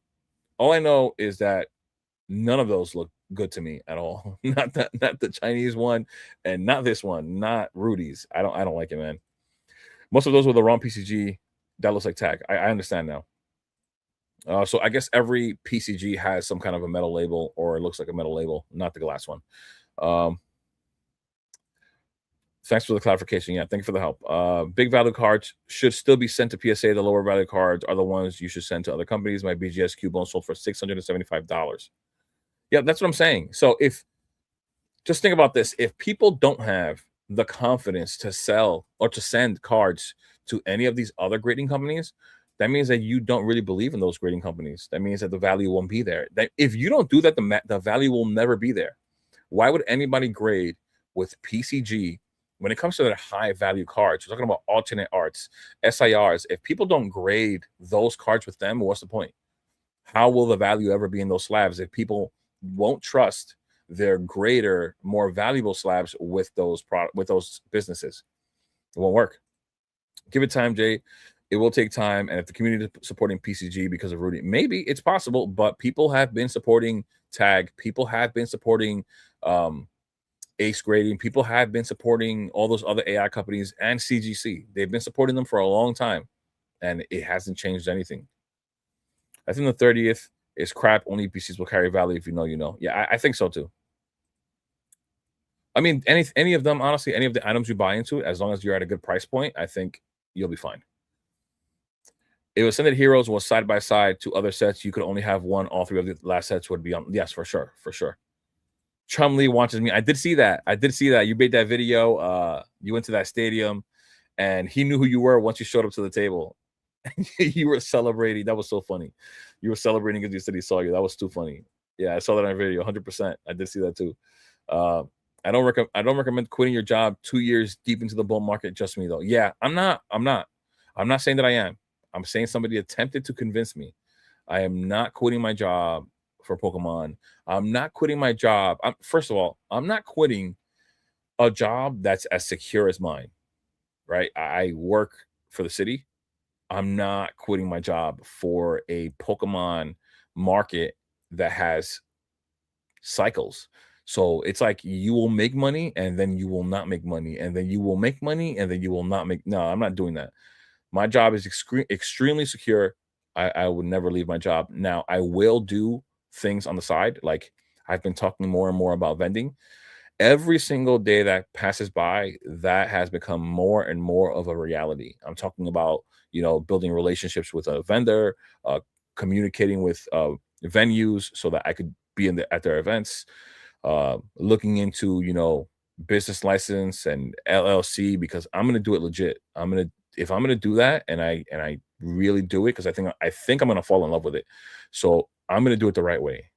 Separate business account, like everything is gonna be done correctly so that taxes aren't an issue at the end of the year. And it'll be great for content as well. People will probably love watching me vend as well. But I think I'm actually gonna love it. I'm gonna build greater relationships throughout the hobby, especially here in New York. Um, but I'm definitely not going to be quitting my job. But vending, like I said, vending is looking more realistic in my future, more every day that goes by. So Tag only has clear slabs. Unfortunately, the highest 10 slab looks identical to the Port 10s. Yet the English PCG has a black metal labels with gold on them. Yeah, 100%. Um, I just wish, like, I don't like that CGC has a 10 and then has a pristine 10. I just want there to be a 10. That's all I want. Your 9 can be a Gem Mint 9. Gem Mint 9. Gem Mint just means that the condition is clean, but the card can be off center, right? It could still be a 9. So I would rather just have 110 as opposed to 2. Because now you have people, for example, I'll get back to that comment, Rev. Now you have people talking about the CGC 10 not being as valuable as the PSA 10. And when they compare those numbers, they only seem to compare that paper label, that white label, sorry, as opposed to comparing the pristine 10, which is the true PSA 10 for CGC. Like it's their true 10. That's their highest grade. And you're comparing it to the highest grade that PSA has. And people then try to claim that the PSA 10 values are much greater than the Gem Mint 10 values that CGC has, as opposed to comparing it to the pristine one, which often sells for more than the PSA 10 value because it's harder to obtain. So it's so weird. I hate that there's the discrepancy there, and people try to use things to make their things, like to try to get their points across and try to make themselves seem right or make a company look better. Um, I don't think that's the way to go. So I really wish they just had 110. You know, Gotcha Drama just shows how out of touch people can get when they think they are a celebrity. Clover Cards is so much bigger, and I am enjoying their videos and streams so much better. I mean, do people get out of hand sometimes? 100%. I've seen it with several content creators. I think somebody, Opossum Bud, was exposing how Coop's Collection and Beard Dad they were like charging like $180 like for a meet and greet. Like to me, that's kind of crazy. I don't know, man. If you are really for the people, I don't think you would charge anybody to meet you. And if you were really for the people, I think you'd be willing to help other people out. That's why there's certain people out there that like brought me into certain spaces of this hobby that I could appreciate. Like Poke Any, for example. If you were somebody who was trying to start up a store, you most likely saw his videos, and he gave you all of the information that he could only obtain from experience, and he gave it to you for free. He walks you through making a website. He walks you through making a logo. He walks you through like helping with your taxes, like just a whole functioning website. He walks you through from step one to whatever step you feel like going to. And people like that I can appreciate. So, I mean, everybody's different though. You're not going to see everybody be as honest or as willing to help other people, you know? So, you have the Mew and Mewtwo. That's it. The 30th is lazy money grab for Pokemon, in my opinion. Just print a ton of product, jack up the price, and grab cash. Only the UPC has value. I mean, yeah, the UPC I think will have the most value, especially with the promos. The ETBs don't look that like desirable to me. Um, it really, for me, it really is going to be those other cards, right? Like the Crystal Lugia, the Prime Gengar, that stamped Magikarp is going to really diminish the value of the Paldea evolved Magikarp. I don't care what anybody says. That's what I think is going to happen. I don't think it's going to be a good thing for that Magikarp. Look at my Discord DM. Uh-oh. You should never quit your job for something that's totally dependent on people, and insurance is expensive. So unless your spouse carries the insurance, do not quit. Yeah, like I said, I'm not. It was just for the video. It's just I'm telling you guys a little. I'm giving you a snippet of the video as to why it's worth making a video, or I believe it is because uh, it was pretty extreme for somebody to have quit their job to do it, and then also trying to convince me to do it. But the fact that there are shows during the week, it means that multiple people have quit their jobs to become Pokemon vendors because those shows they wouldn't be sustainable. You wouldn't have vendors, right? So it's crazy, but people are doing it. I see when Jay was surfing through eBay, I was like, why do they look like tag slabs? Yeah, 100%. Should I quit my job? No, Mimic. What do you? I don't even know what you do for a living. Data is the data. Yes, 100%. Hopefully, I pull that slow bro. I hit both PC drops. Nice. Yeah, Mimic. I know you like Morpeko, and I'm not gonna lie. Watching your videos has made me like Morpeko a little bit more. This SIR is just taking it to another level. I think you feel the same way I do.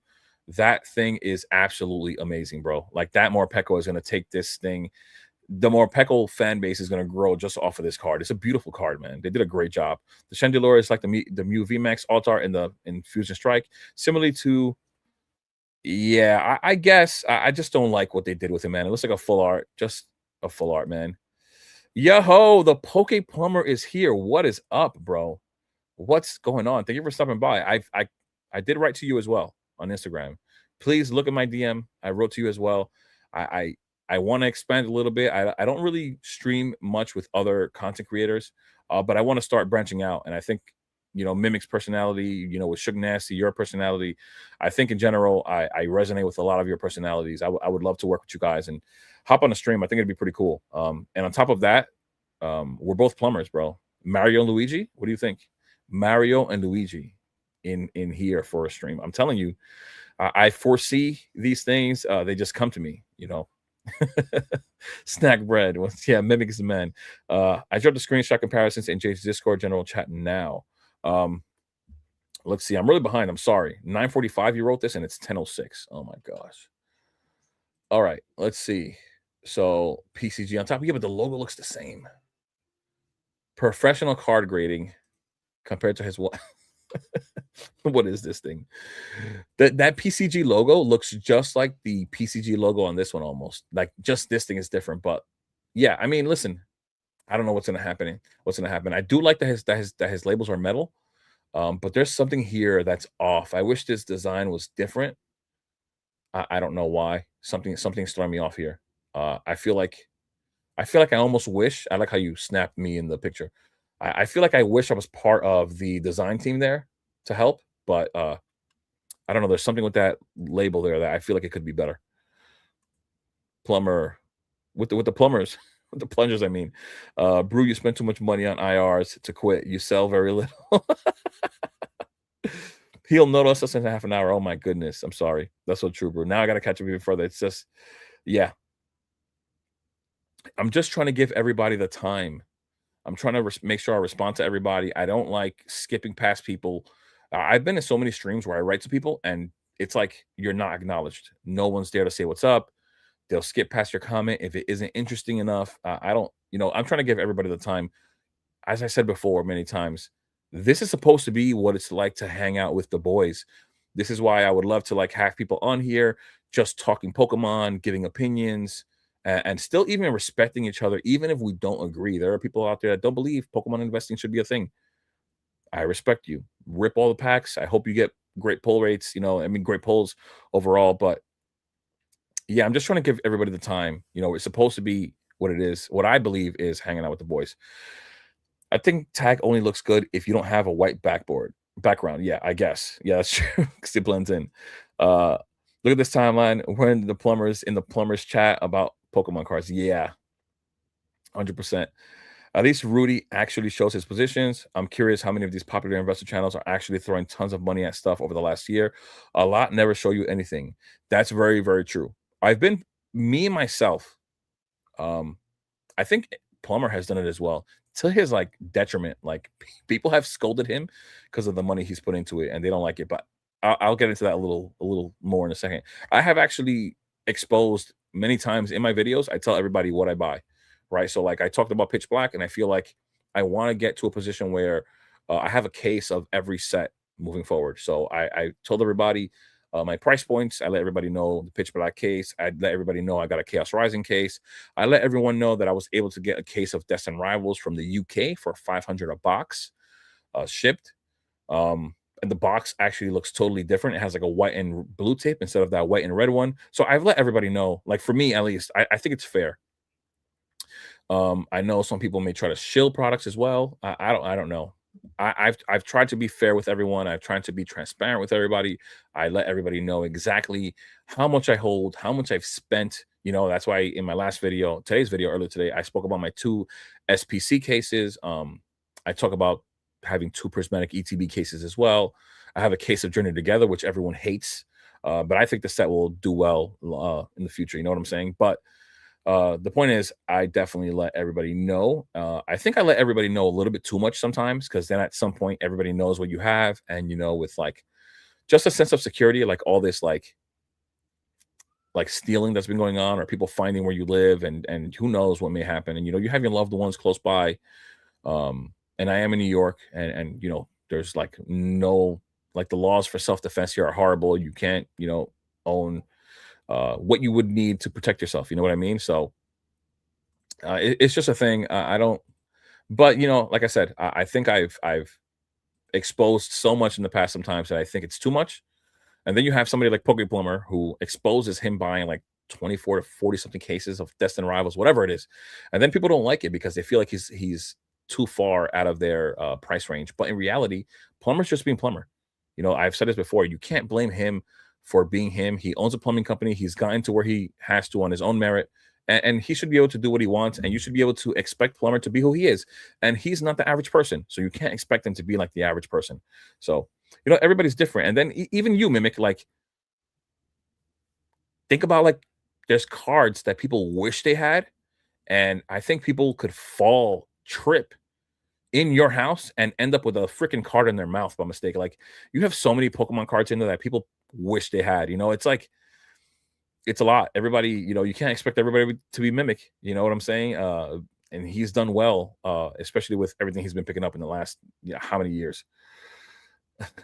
World's largest position. His mansion is his position. That's true. Tag's not perfect like PCG, PSA need to step it up, and CGC is nice as well. Yeah, I just really want a company to step up and be consistent and be transparent. And PSA has not been that. So I understand though how everybody feels against PSA. I'm not trying to defend PSA. It's just what it is right now. There's so much money involved. It's going to be so hard for a company to take it down. And all those other ones like CGC just is at a good spot, but they've messed up in the past before. I think that their label sucks. I really wish they had a metal label, man. I think it'd do wonders for them. But yeah, once again, the number 3 spot, like DJ said, is up for grabs. Tag has been number 3, kind of in competition with BGS, but I think that's up for grabs. Not a lot of people send to BGS. I know a lot of people in the sports world do, but not too much for Pokemon unless they think it's going to be a black label. It's what they aim for at least. And Roxy, what's going on, brother? Thank you for stopping by. I'm sorry the emojis don't show here, man. It's still stream. I feel like I need to email StreamYard because I don't understand why you would have a streaming platform that doesn't show the custom emotes. It's weird. Yes, Mimic Brew and J collab. So looking forward to it. If you knew who Suge Nasty was as well, you would know he has an amazing personality. He's well informed when it comes to the Pokemon hobby. He's not about investing, he's about the cards. But he's a great dude, man. He's a great dude. I would love to have him and Mimic here. It'd be fun. I'm telling you, it'd be funny because we're all bald, bro. I'm telling you. And then the Poke Plumber thing, it's funny as well because we're actually both plumbers. And I think the Mario and Luigi stream would be fire too. ARS is the one I just posted last night. Yeah, it's beautiful. I love that one. They're in your singles channel. Yeah, I've seen them. I've seen them a few times. I think I just showed them. I did just show them. I'm pretty sure what I showed was the correct one. I have to talk to Suge. He did say that that he would get me a slab from over there. So I'm not a pervert. PCG is underrated. CGC as well. PSC needs to step it up. Yeah, I mean, they just haven't been honest, and there's been too many weird things happening with PSA. Don't show Suge that bunny wife. Oh my god, yeah, that'd be crazy. Tag is bad. I think Tag still has room to grow, as every company, every business does. They just need to get it together. They need to put themselves in a position where their grading system works properly, efficiently, and consistently. That's a big problem. When you have multiple YouTube videos out here that show you the inconsistencies of Tag, it's a problem. And I've seen way too many of those. And the fact that a little 9-year-old kid can break the slab with his bare hands that's too much for me. They need to strengthen that slab like a lot. CGC should have better price points compared to what 7 and 9s are at the moment. Yeah, I think so too. Rudy drives me crazy showing the same 2 slabs over the last 23 shorts he's made. I mean, he just has them on hand. Yeah, but showed it in your general chat. Yeah, I saw it. I do like them. The black label is gold with the black text. The one in the photo isn't it? Yes. The one that looks like Tag is not. It's the fake. I got you. CGC mods, all my friends. Love the content. Yeah. He's doing well, man. He's been killing it. Yo, what up, bro? Just went through some old stuff. Had some McDonald's 2015 promos. Surprisingly, some of them are holding up. Gonna take them to a show and see. Damn, not bad. Jacob, what's going on, brother? Welcome. Thank you for stopping by. Would you grade a manga art Kazan fresh from pack super clean? I don't even know what that is. A manga art Kazan. What is that? I'm letting you know now. I'm only really looking at Pokemon. Maybe after talking with Rev, just being that it looks like it's early on.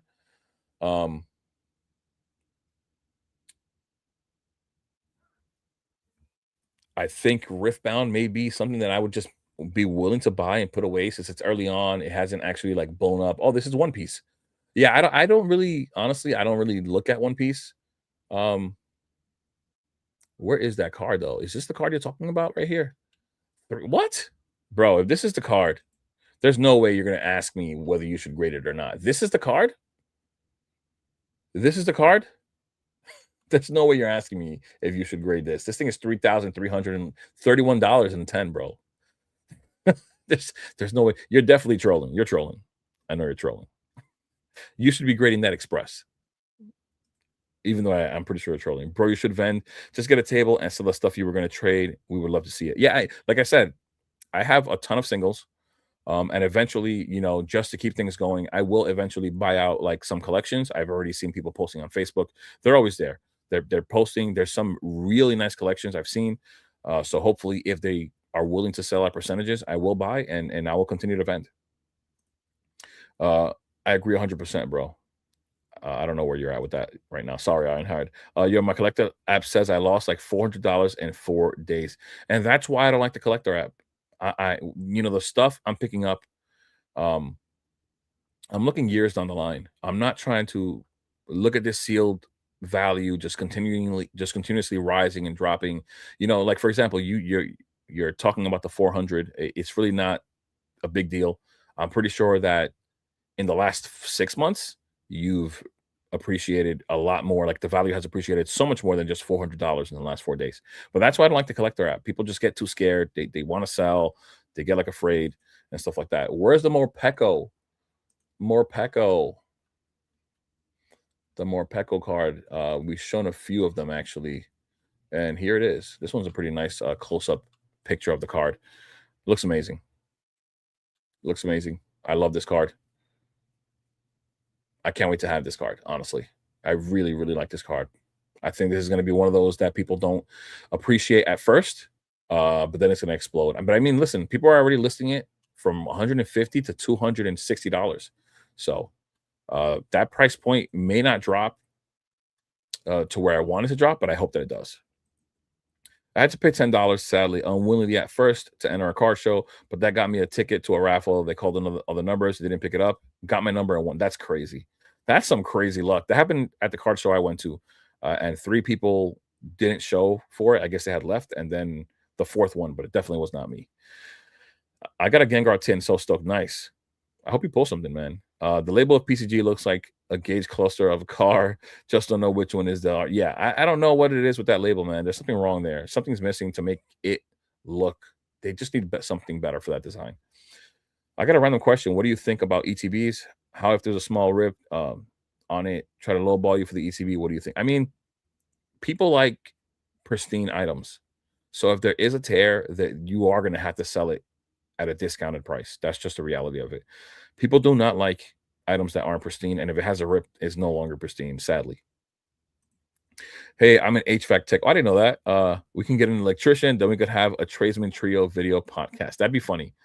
That'd be pretty cool, actually. That's funny. My 151 sealed is tanking. Yeah, it is. That's fine, bro. If you have a greater outlook as opposed to just the next year or two, I don't think you should be worried at all, to be honest. I went to 2 pre-releases so far. Just sold all my packs. I just want the Misty. I'm just going to pick up the Chaos Rising ETBs for now. I mean, the Misty's pretty nice though. I'm not gonna lie. It is nice. The Trades Cast. That's a good name. That's a good name. Am I wrong or right? Yeah.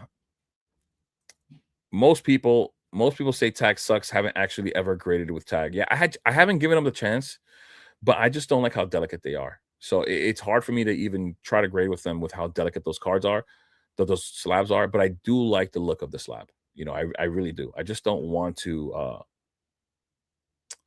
have a card that's valuable and then have it crack and then have to deal with a slab that's just shattering into all those pieces. Like I've seen so many videos, it makes it hard to want to grade with tag. Aside from the fact that they actually look really nice. We all bald, Jay, the bald brothers. I think most people, until I revealed that I was bald or said that I was bald, most people did not think that I was bald. England red card.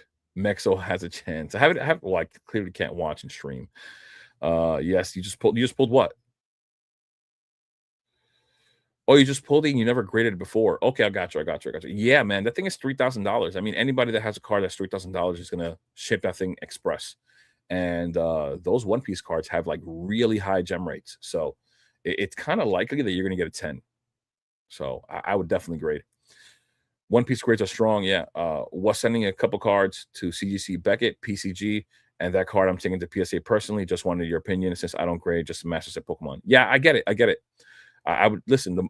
The value is it seems to be really, really upheld with PSA more than any others. I am seeing a lot of people send their One Piece cards to Beckett's though. It looks like the One Piece quality control is really good, and a lot of people are getting black labels with Beckett. So I don't know if that's where you want to go, but the most liquid slab out there for sure is the PSA. So if you're trying to sell it, best chance is to sell the PSA slab. Mangas are everything in One Piece. Gotcha. Yep, OP, high quality control. Yeah, that's what I've heard. Morpeko looking like a Labubu. Oh my god. PMSing on roids. Oh my god. He looks sick, man. I love it. Thank you, chat and Jay. I really appreciate your chat. Yeah. Thank you for stopping by. I mean, any question you have at any time, we're all good for it. Like I said, we're all here to help each other out, and that's the real goal. LOL, who cares about paper losses though? It's 151. Right. 100.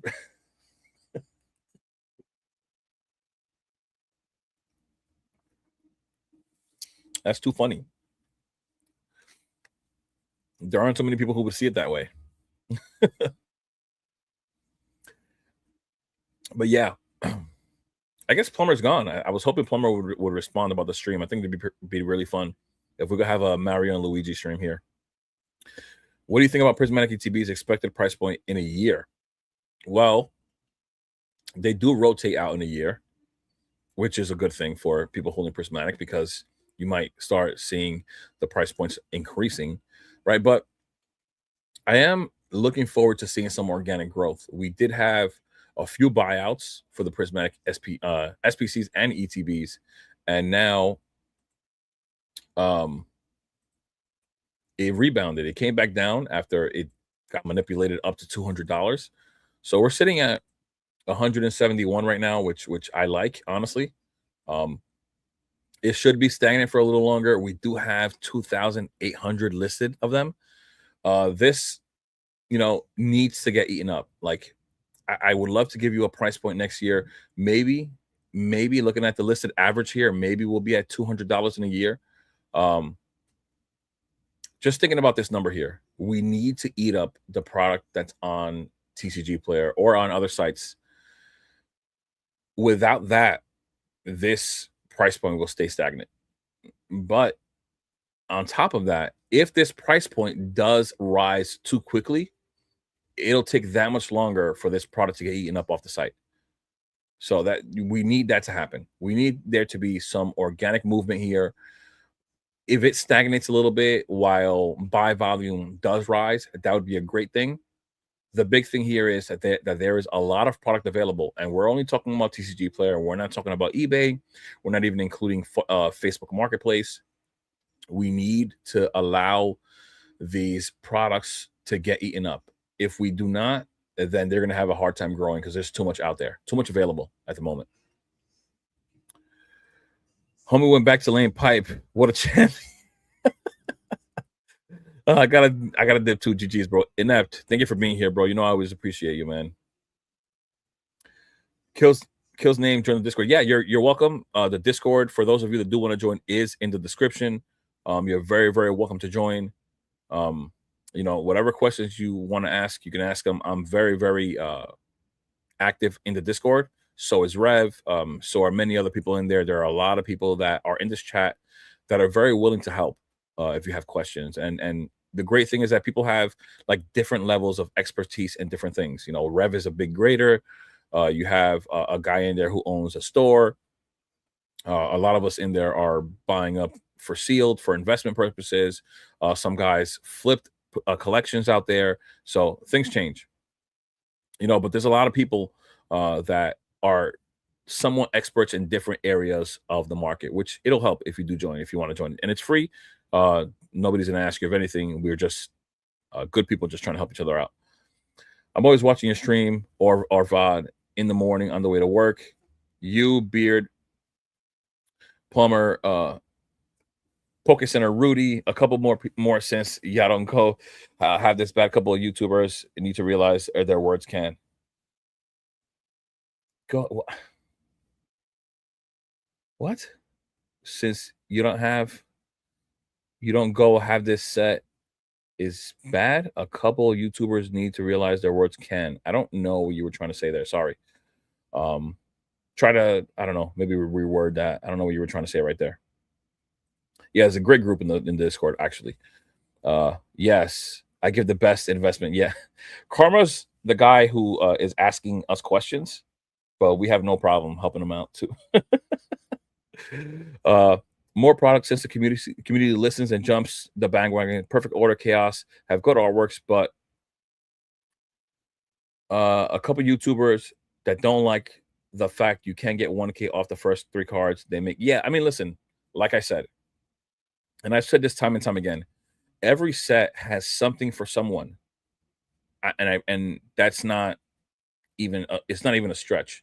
There isn't a single set that we've gotten, even the bad ones, even Perfect Order that I don't like, that there isn't a single set that doesn't have something for someone. Like the Clefairy, really nice. I've been talking about the Clefairy since it first revealed. Damn, I have I don't know if I'm getting hiccups or what. I think many hiccups. This is horrible for the stream. Um, yeah, the Clefairy, the Meowth, and some other cards. The Dene as well is really nice.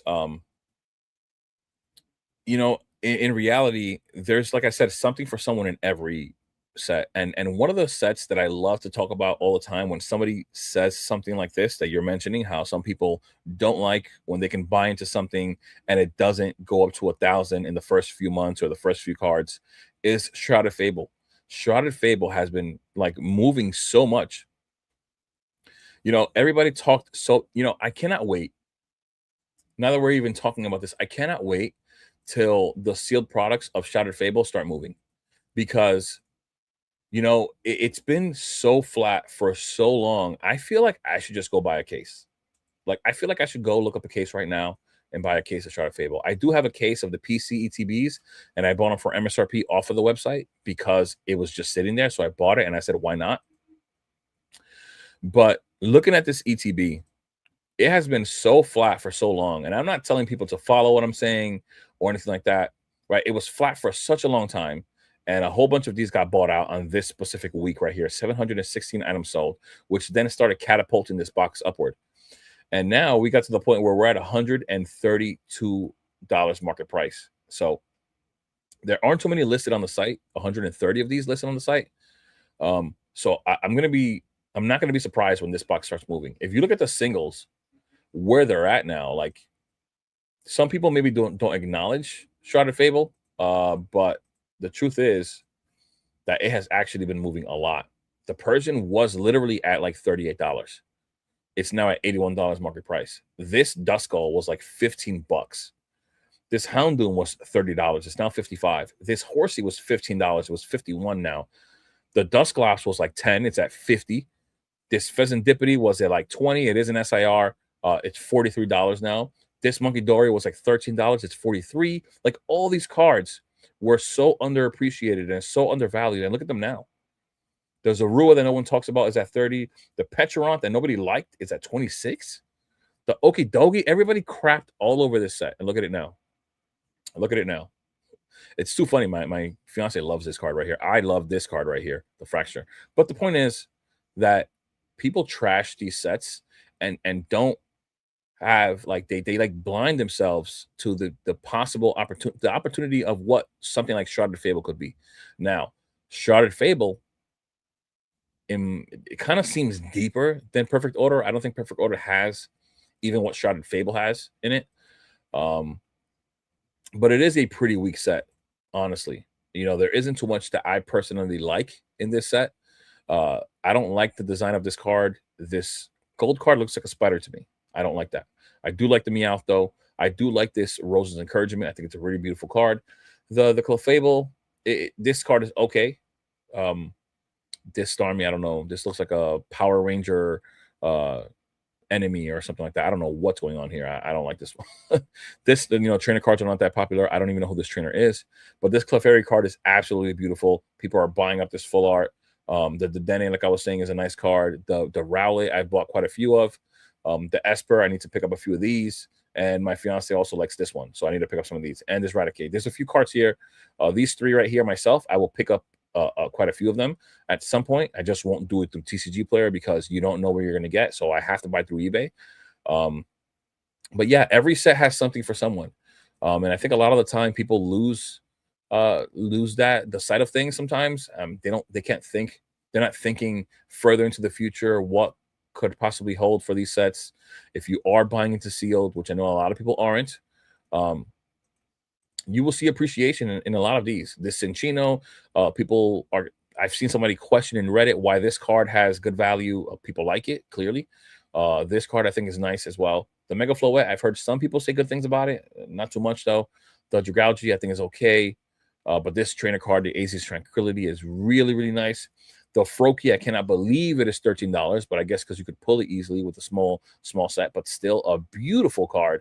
The Xerneas, I absolutely love as well. The Ampharos, the Frogadier, like, I could see so much potential in a set like this one where people don't see it, and it's fine. And the reason why it's even better is because your entry point is lower, right? So if I believe in something, for me, it'll be great. You know, like I don't need everyone else to believe in something for me to believe in it. So I'm cool with it. If they don't believe in it, it only means that it'll be easier for me to obtain. So that's what it is. So I got myself a ETB case. I'm sorry, a booster box case for Chaos Rising, for example.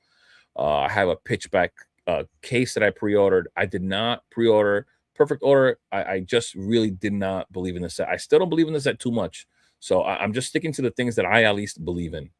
You know what I mean? So I just go with things like that. There's no point in you investing into anything if you don't believe in it. You should not be investing into freaking Tesla, into Bitcoin. It doesn't matter what the brand or company is. If you don't believe in it, you should not be investing in it. If you are doing that, then that means you're doing it blind because you don't have a real reason to be there. I mean, it's not a good thing to be doing, really. What about Surgeon Sparks booster boxes? Are they worth keeping sealed? Yes, I think so. I have two right here behind me, one right there and one right there. I didn't get in on them really, really early. I also didn't have the money to get in on them really, really early. That's another thing too. Uh, whether people are being realistic and honest with people about things. Uh, like I said before, sometimes I think that I'm too honest with people, but it is what it is. You're not always going to be in the position to buy, and that's just the reality of things. At different times, we have different responsibilities and different things going on. You may not have the money to buy what you want to buy at all times. So I didn't get into Surgeon Sparks too early. I only have two booster boxes, sadly. If I were to find some opportunity, even locally, I would buy. But in New York, it's been really tough. I've said this several times. In New York, while market price was sitting in that 230 to 240 range on TCG Player, people were listing it on Facebook for $300. So there was no room to buy at those price points for me. And there are no vending machines here. So just keeping something like that in mind. Everybody has a different situation. Some people are able to go to vending machines and buy things up all the time. There's a guy in the Discord that I think he lives in Colorado. He's able to buy at the vending machine all the time. He always catches drops, you know, and he's able to take advantage there. Or the fact that a vending machine is close by and people can buy an MSRP, it means that those resellers are willing to sell to you at a decent price point because they can keep going back to that vending machine and keep making money. So, Brew, are you still here? I think he's gone, man.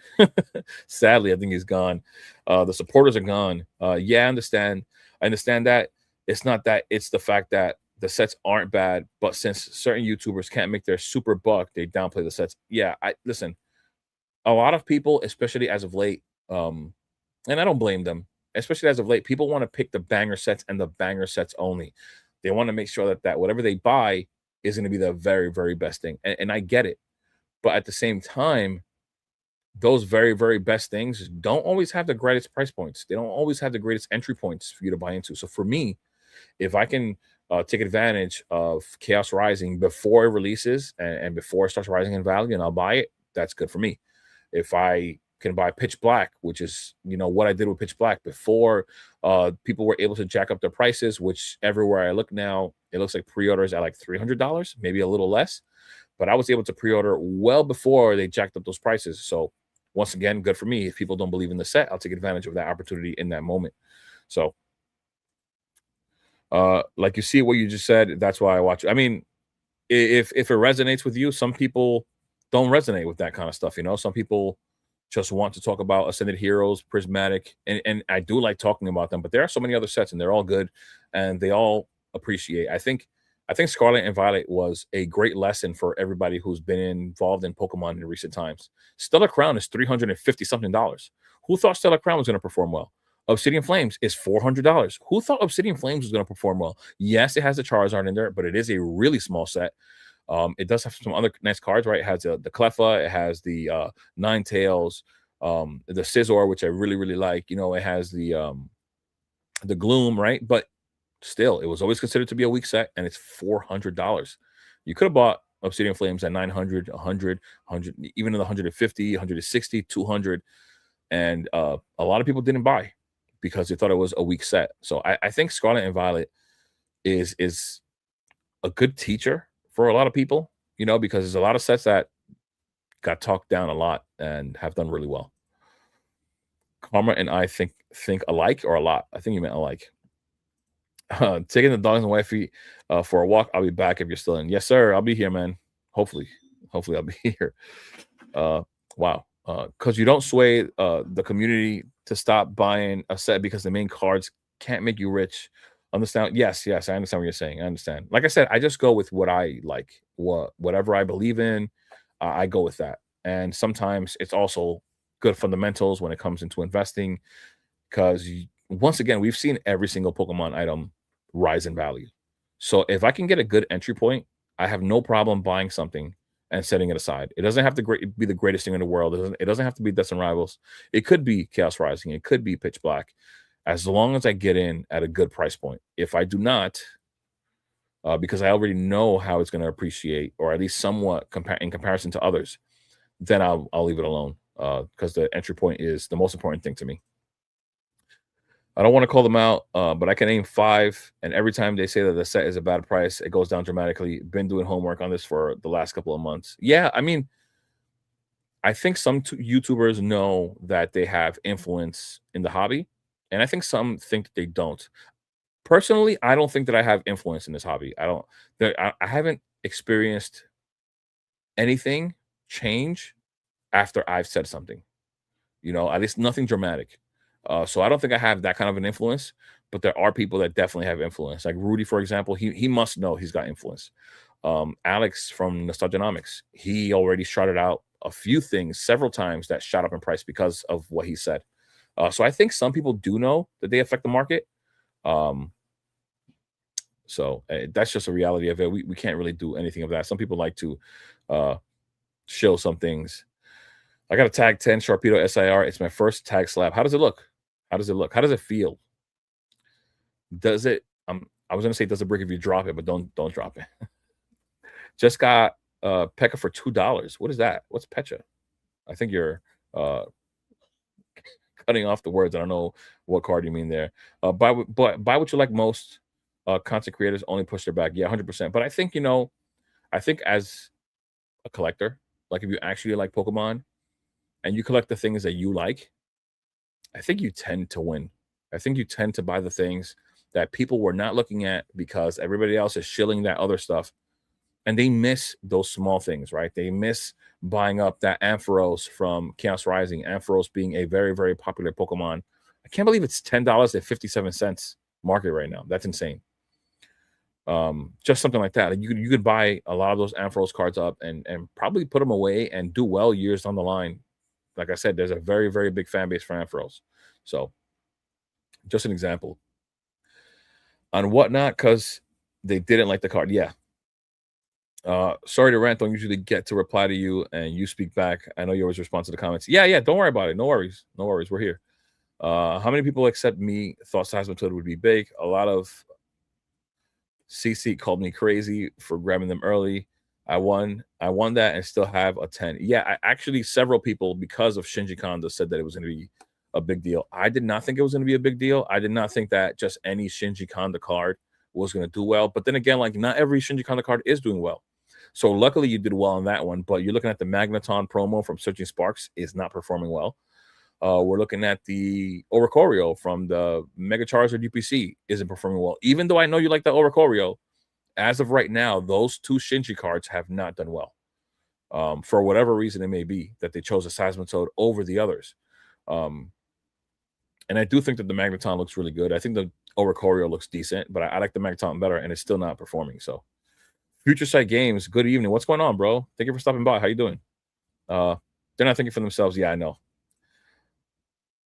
I did. Why is it not the Seismitoad? Yeah. Yeah, Black Bull White Flare. I'm all in almost finishing the master set. That one, Ascended Heroes, is only missing a couple of cards. Damn. Ascended Heroes master set is crazy pricey. How many people except me thought Seismitoad would be big? A lot of what is C content creators called me crazy for grabbing them early. Oh, you wrote that twice. This is a great time for people to stack up singles. Grading will open again. Yeah, 100%. I think there's a lot of things that people miss at times due to the fact that they're just listening to other people, and that's a big deal as well. But I think sometimes you really have to go out on a limb, look yourself, and see what's moving and what's not moving. and see how things have been changing and just try to foresee what is going to happen. Because there sometimes are indicators of things that will happen, like things pulling back, waiting to just come right back up. Um, some people don't realize that and they just wait to be told. A lot of people wait to be told by content creators. They look for information online because they're actually scared of spending. I think people should also be a little careful though. Like recently, like these slabs have been absolutely crazy. Like if we're looking at like right, I was talking about the slabs for in my last video, I spoke about the Mega Gengar. That thing is down a lot. Like people who bought in at these prices at that $4,000 price point are upset right now. Like if you bought here, crazy. Like this is not where you should be buying. If you were going to buy this card, if you were going to, I'm not saying that you should. If you were going to, this is not where you'd buy. Even here, where you saw that it seemed like it peaked, is not where you would buy. You were supposed to wait for it to pull back, and it didn't really pull back here. This was not enough of a pullback for somebody to buy either. And then it rose again. Not a good time. And now we're at a much better time where you would consider buying this card in a PSA 10 as opposed to buying it at 3,300 or 4,000. Even though $2,500 is a very high price point, but it is this Gengar from Ascended Heroes. The hype is big on this card. But I don't see how people are making their moves. Even right now, the Bubble Mew is actually currently, I mean, and I showed it earlier, right? Currently at the all-time high. This would not be the time. This is not the time for you to buy this card. You had your opportunities way down here before the market was absolutely taking off, especially in the beginning of the year, right? This is not the time to buy this card. But there's clearly people making that mistake. I'd wait for a dip. I'd wait for some kind of a correction. Now it is Bubble Mew. Will it correct right now? It may not. But just practicing good fundamentals when it comes to investing, I would wait. And maybe you miss out on the Bubble Mew. Maybe you do miss out on the Bubble Mew, right? But there's always going to be other opportunities. Just like there's the Bubble Mew, there was the Gengar that we just looked at. There's the Trikachu. There's going to be everything else, every other set that's going to come out. We're going to have the 30th come out with these promos that are probably going to be really gradable. And maybe the Crystal Lugia is going to be an opportunity. Maybe the Rayquaza card is going to be the next big chase card for you to grade. So there's always going to be an opportunity for something when it comes to making a play. If you're worried about making money and missing out on the Bubble Mew, there's always another big chase coming out somewhere. So FOMOing into these things probably is not the greatest thing. Try to practice good fundamentals. Don't buy at all-time highs.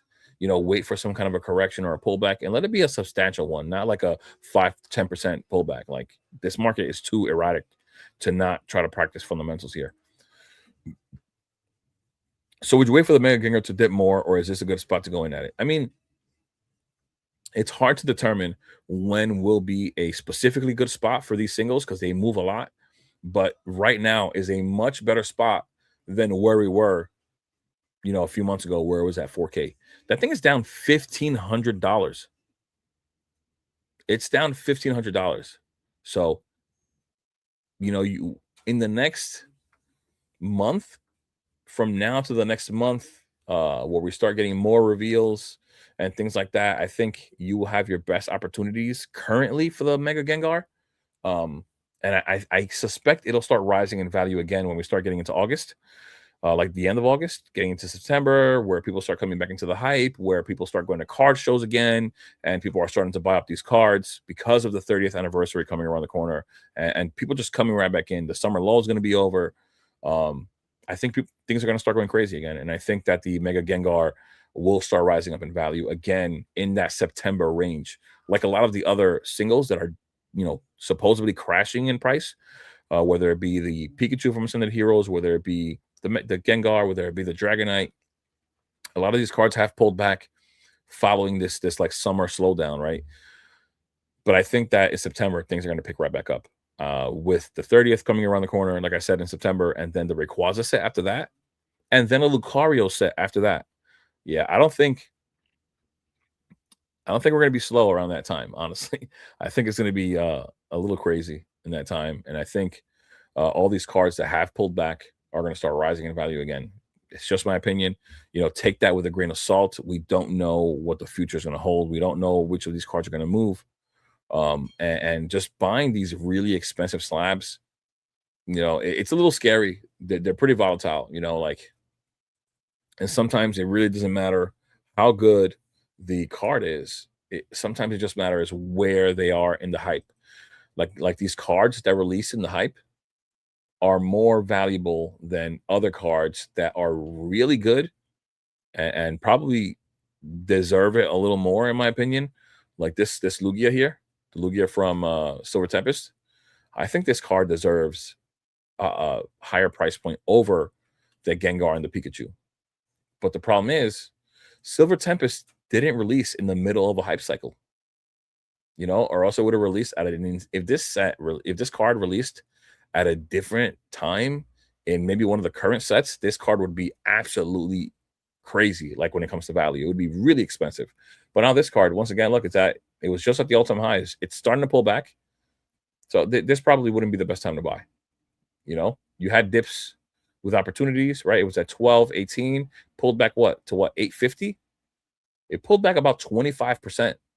Probably a good time to buy. And it has taken off after that. So a little 5%, 10% pullback isn't enough, especially in these markets. The way that these slabs move, it's not enough to feel comfortable, and at least for me, to buy into these. But then again, I'm not buying into any of these slabs, honestly. It's so hard to buy into these slabs. They're all high pop. Even though the cards are nice, there isn't much that's going to make this card so special. There are about 25,000 of these out there. You have over a 50% gem rate at a 45,000 pop. It's not a low pop card whatsoever. It is a very desirable card, though. Still, it's a really, really, really beautiful card. But just things like that, that's why I don't buy into these slabs. I'm very willing to grade and offload some stuff, but I'm not buying into these slabs. If I was gonna buy, I'd rather buy this card raw, in good, like pristine condition, if I came across one, and grade it myself.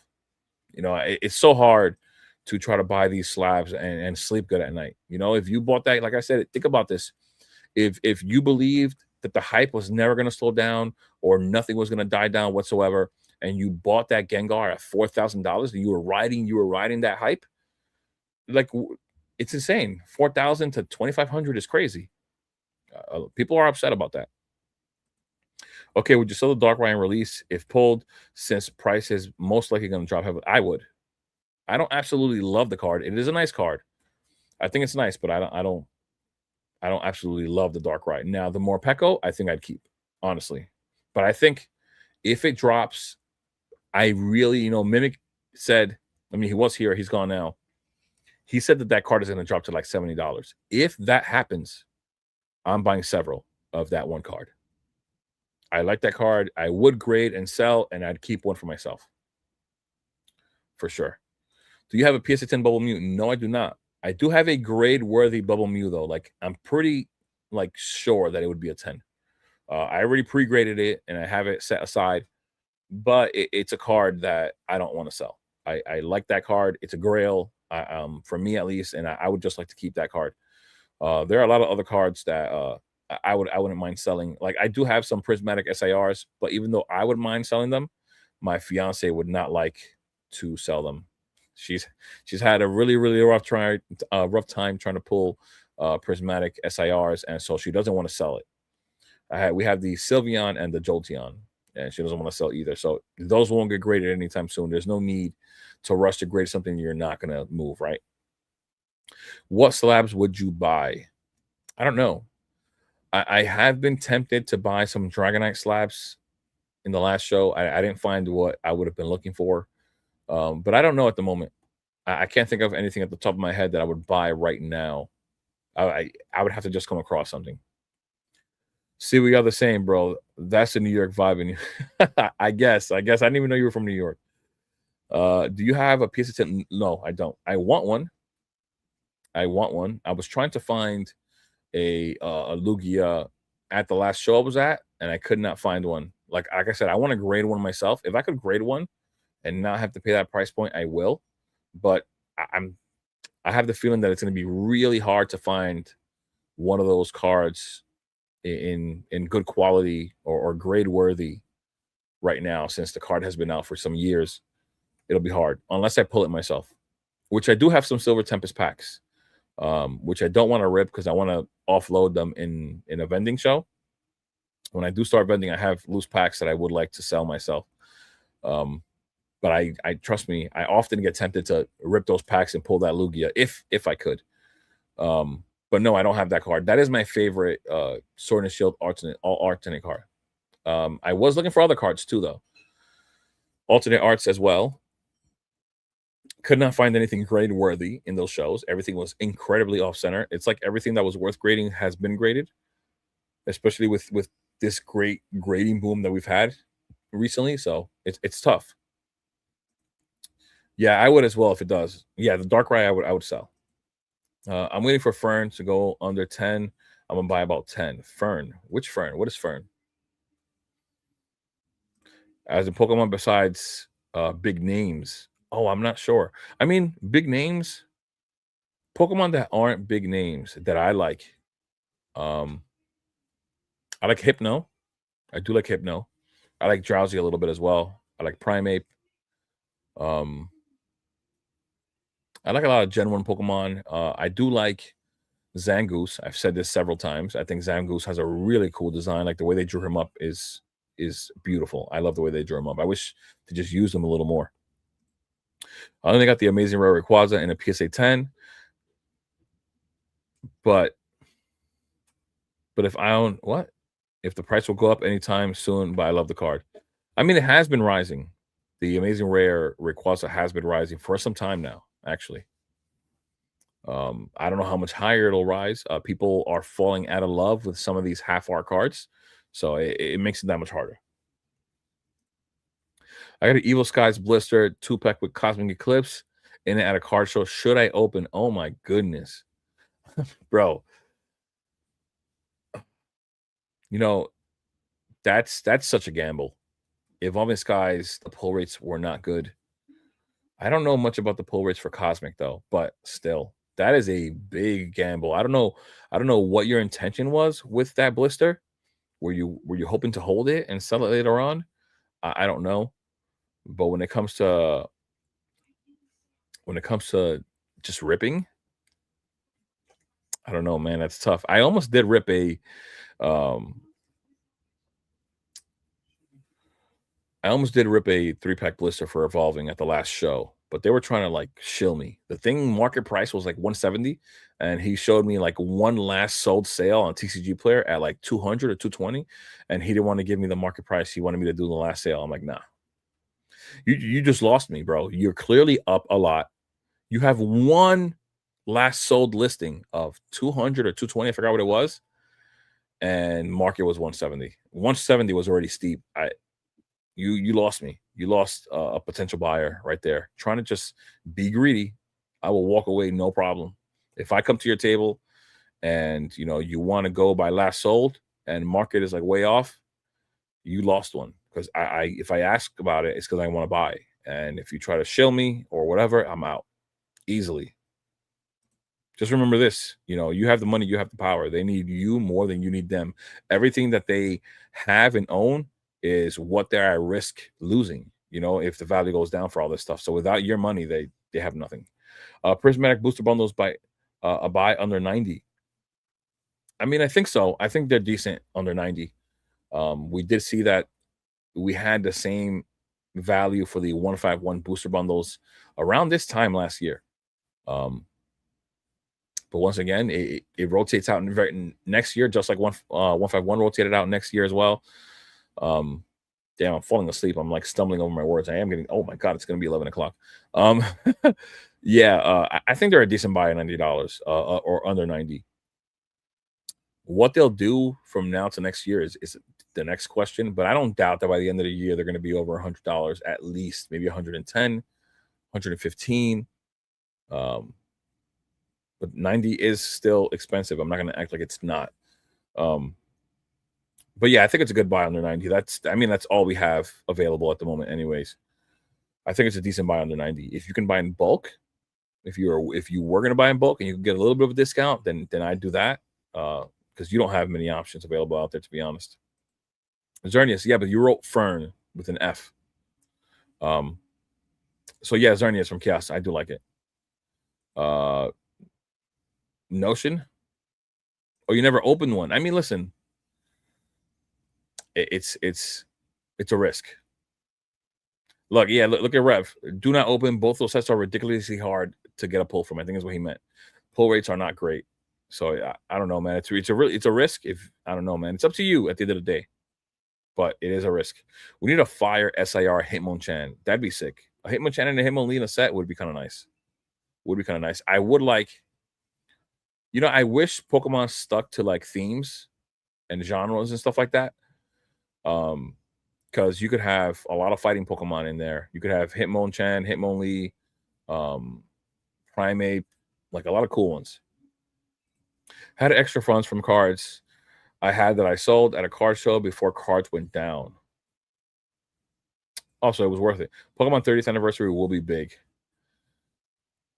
I don't know. I think the Ray set's gonna do something crazy. The 30th, I don't know. I'm I just don't like the price points that we're getting for the 30th. I think they're absolutely crazy. They're just too much for me to even consider buying. I wish we had better opportunities for that, because it's not looking good at all right now. But they do have some banger things in there. They do have those promos that look really nice. They do have the Crystal Lugia, like I said before. They have a lot of nice things in there. They do. It just seems like it's going to be so hard to get, even though I expected a lot more product to be coming to the market. We don't really know exactly what is, but people are starting to claim that we aren't getting that much, which kind of sucks to see that coming from some people. So we'll have to see what happens. Always be willing to walk away. Most cards can be found at another vendor's table or eBay. Exactly my point. Just understanding that a vendor, this is why vendors should be friendly, should be accommodating. The vendor needs the buyer more than the buyer needs him. That's something that everybody needs to understand. It doesn't matter where you go, what store you go into, what you're shopping for. The buyer is always going to be more important than the seller. Without the buyer, the seller is nothing but a person standing there with a table holding product. The new Rayquaza will be great too, yeah, for sure. Ascended 150, 160 right now would be a buy. Hell yeah. It's been at like 180 for some time now. It did pull back to 175, but 150 is pretty hard to find right now. Yes, prismatic booster bundles under 90 are a buy now. I think so. I don't see them pulling back. If they haven't already pulled back right now, I don't see them really pulling back. It just sucks to say that it's a good buy because it's $90 for a booster bundle. It just sucks to just say it. But yeah, I agree. Are you master setting anything? No, I don't master set. There's too much going on for me to master set. Like for me to like focus on one thing, I'm looking at too many different things. Like the things that I've mentioned, I'm thinking about vending. I'm thinking about buying sealed. I'm thinking about buying different ancillary products that have a worthy pack price per pack. And then I'm looking at singles. Then I'm looking at singles that I think are undervalued. Right? Do I have? Let me see something real quick. I don't know what's up here. I don't know what the order of my cards are. I just have some cards here. You see, like I pick up random stuff, right? Like I was looking at the Crystal Guardians stamped cards, and so I started picking up some of the starters. I'm still missing. They have 2 of each for the stamped, so I'm missing like the other Torchic. I have the 2 Mudkips, and I'm missing another Trico. But like, I'm always looking at random things. I don't find myself just being focused on one set to do that. But then also at the same time, all the stuff that I'm buying to put away, I would actually have to I would have to rip it. That's the only way. Yeah, I was looking for a card that I just bought. I think that the trainer gallery cards are undervalued. It's too much for me to look for right now. But I bought like a Umbreon V from Brilliant Stars. I think it's a beautiful card. I think it's really undervalued, especially in a PSA 10. I think in a PSA 10 it's only like $330, where the raw value is like 80. And normally, an Umbreon card worth $80 is usually a lot more than that in the PSA 10, especially that card. It's really nice as well. Ascended at 60, no, he disagrees. At 150, I think it's a nice buy. But it's only because of what we've gotten in the market, right? We haven't really gotten too much Ascended. Some people are speculating that we won't be getting any Ascended till next year, and those same people are speculating that we will get Ascended Heroes ETBs sometime next year. But here's the problem: if we don't get a reprint anytime soon, those reprints aren't going to matter. From now up until next year, after the 30th, after the Rayquaza set, like what is an Ascended Heroes ETB going to be worth? Right? Is it not going to rise in value for the rest of the year? You know, I spoke about Ascended Heroes staying flat for a few months at that 180 range, what I thought was going to happen. But it's not going to be like that forever. Unless we get a reprint in this time where it's sitting flat, it's not gonna help. So buying Ascended Heroes at 150 right now, I think it's a good buy because of the circumstances. Is 150 a lot? Does it suck? 100%. But when do you see us getting more Ascended Heroes ETBs? I don't see that happening. There's no one that has access to distro that has let out a whisper of us getting Ascended Heroes ETBs anytime soon. So I don't know. At 150, I think it's a decent buy right now. By next year, when those finally do come, if they come from the rumors that have been out there, um, it may be too late. This box may already be at $200 because of all the hype that it has. We don't know what's going to happen. You know, that's just something that I consider. I've had good luck finding prismatic 3-pack blisters for 33, 35 per. Think those are good. Hell, I think they are.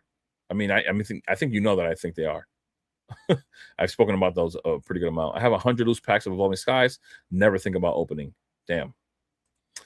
Ray, Aura, and the 2 slept on sets are going to be a hit low key. People are sleeping. I think so. I don't think that there's, like I said, I don't think that they're exactly sleeping, but people want to be a little more picky. It seems like as of late, they want to pick up only the really, really top tier sets. But like I said before, I think Scarlet and Violet has shown us that even those sleeper sets that people, thought weren't good, were worth, the money. So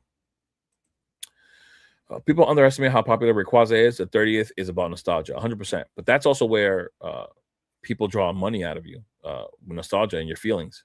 People spend. So people will spend. We'll have to see how crazy this thing is. I cannot wait until the Rayquaza set leaks, the Japanese one. It's going to be amazing. Can't wait. It was 150 today. For a while, I got 3. Oh, but for 120. Where? If you're saying you're from New York as well, where? I'm in New York. Where is this happening? Please let me know. Please let me know. Oh my goodness. Wow, Sophia. Thank you for the donation for the super chat. Didn't expect that at all whatsoever. Can you give me some advice? I'm having a hard time letting go of 151 ETBs. I love looking at them, and I know once they leave my hands, I won't be able to get them back because of the price I got them for, MSRP. Okay, first off, thanks again for the super chat. Wow. Listen, the one thing I will say is if you bought these with the intention to resell them, I mean, at some point you have to sell. You also haven't been holding for that long, though. You've held them for a few years. I personally, for me, I would see myself holding for a few more years. But if you are trying to realize gains, this is a good time to do that, right? This is a good, very, very good time for you to realize gains. It all depends on what you want to do. Are you in need of money? Is there something nice that you're figuring out you could do with the money? Is it for a vacation, maybe towards a car, something? Is there a reason for it? Because like a lot of times, I see that there's people that don't really have a reason to sell, and unless they're gonna do something with the money, then I don't see a real reason to start offloading these right now. But I do understand what you're saying. You having a hard time letting those go. They look beautiful. I don't have one. I'd love to have one myself, but I get it. I already know that at some point when I am selling, I will have a hard time letting some of the things go that I have. But it's part of the process. It's part of what we set ourselves to do here, right? It's a goal we have for ourselves, for us to eventually start offloading some stuff and realize those gains. So that's a question you have to ask yourself: is there a purpose Is there a reason? What am I going to do with the money once I do offload these? I think that is going to be the best answer. If there is no answer to that, if there is no real reason, personally, I would hold. That's my opinion on that. That's what I would do. Let me know if that makes sense to you. Oh, because you bought from the seller before. Right. Hook me up. New York. Hook me up. One of the big mistakes buyers make at vendor tables is to tell them what you are looking at. Get the trade number deal first, then pick the card. Yeah, if you looked at that video where I was buying at that show, I never told anybody what I was looking for. Um, and I just said I was looking for something if it caught my attention. A lot of people did try to push things on me. There was sadly other parts of the show that did not get recorded because my fiance was tired of holding up the phone recording me. But like for example, I told somebody, and this is where like vendors try to get you, and you have to really, really like know what you're looking for. I was looking for gradable cards, and the guy tried to sell me a Umbreon VMAX from Evolving Skies, and he tried to claim that that card was gradable. And I straight up told him, "No, it wasn't." Like, he showed me the card in hand, and he's like, "Oh, yeah, I think this will grade a 10." I'm like, "Yeah, that will not grade a 10. You could tell from the centering here, this is not gonna grade a 10. This card may be, mint, maybe, near mint, good condition card, but just off of the centering alone, I could tell you right now that that's not gonna get a 10." And he's like, "Oh, okay. Yeah." It's like, sometimes I feel like people try to fool you, and if you buy, you buy, and at the end of the day, you are an adult, and so then it falls to be like your responsibility. Um, it's crazy, but I'm not telling anybody what I'm exactly looking for. Um, I just look around and then try to work out a deal after if I can, if it's worth it. I didn't buy anything too crazy for me to try to go so hard on a deal. Um, but yeah, nice. What were those? What were what? I don't know exactly what you're talking about. I only master set Ascended Heroes because I opened one ETB, one Gardevoir, two Lily's boxes, two little boxes, and now I'm only missing the God Pack cards besides a couple hollows and reverse. The God Pack cards, do you mean the Mega Attack rares, maybe? Yes, after those two drops come in right now, Ascended Heroes is going to be hard to get, 100%. Wow, I wish 100. Black Bolt, White Flare have been my favorite besides Journey Together, really. Is getting the 30th worth it, do you think? It depends on your price point. It really depends on the price point. I've said this several times now. I'm not going to buy 30th at these price points. I don't care. I'll skip. I don't have any issues with missing out, with supposedly missing out on what the 30th will be. UPCs being like upwards of 400, 500, $600. Nope. Honestly, I'm not even buying UPCs at 350. MSRP is 180. If I don't find something reasonable where I feel comfortable with, I'm not buying. It doesn't make any sense. You're not, you're not even giving yourself the opportunity to enjoy the appreciation in the value of the product. It's going to be already like baked in, believe it or not. eBay. Oh, really? You bought them for 150 on eBay? That's crazy. I did buy them to invest, and I own multiple. I don't need the money, but sometimes I feel like I should offload to get other sets and watch them grow again. So, the one good thing about what you just said is that if you do have a plan for specific sets, something like some kind of a plan with what you're going to do with your money, the newer sets are probably going to rise faster than the older things because at those higher price points, they have a harder time appreciating in value. So keep that in mind. It is 151, but even 151 is going to have a hard time.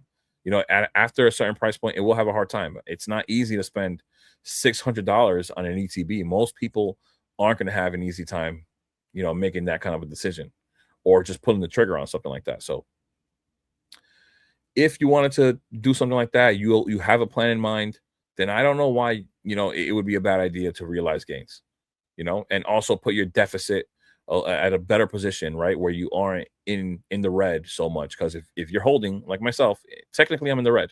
I could say that my collection is worth X amount, but in reality, that X amount is in the red because I've got to sell it for me to actually see some kind of positive return on there.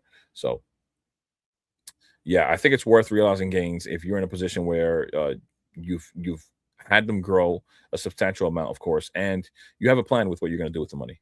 I don't think it's a bad idea to sell. I saw some 151 booster bundle displays local at market and loaded up on prismatic SPCs with the funds. Yeah, that's what I'm saying. See, like, and then if you're thinking about, you know, is it going to be easier? Like, which one is going to have a harder time growing in value? A prismatic SPC or a 151 ETB that's already at $600 in comparison to the $300 SPC. I think the $300 SPC is going to be easier to grow in value because it'll be easier for people to buy, so they can rise in market value. I got you. We all together. One hand wash the other.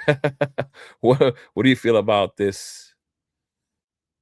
I read the room well. I believe the PSA is going to not open up close to 6 8 months, probably, with higher prices and card count changes, and they'll shut down again for a couple more months. I don't think they're going to shut down for a couple more months again.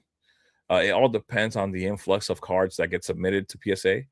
Um, but I do think it's going to take like 6 to 8 months for them to open up again. I do.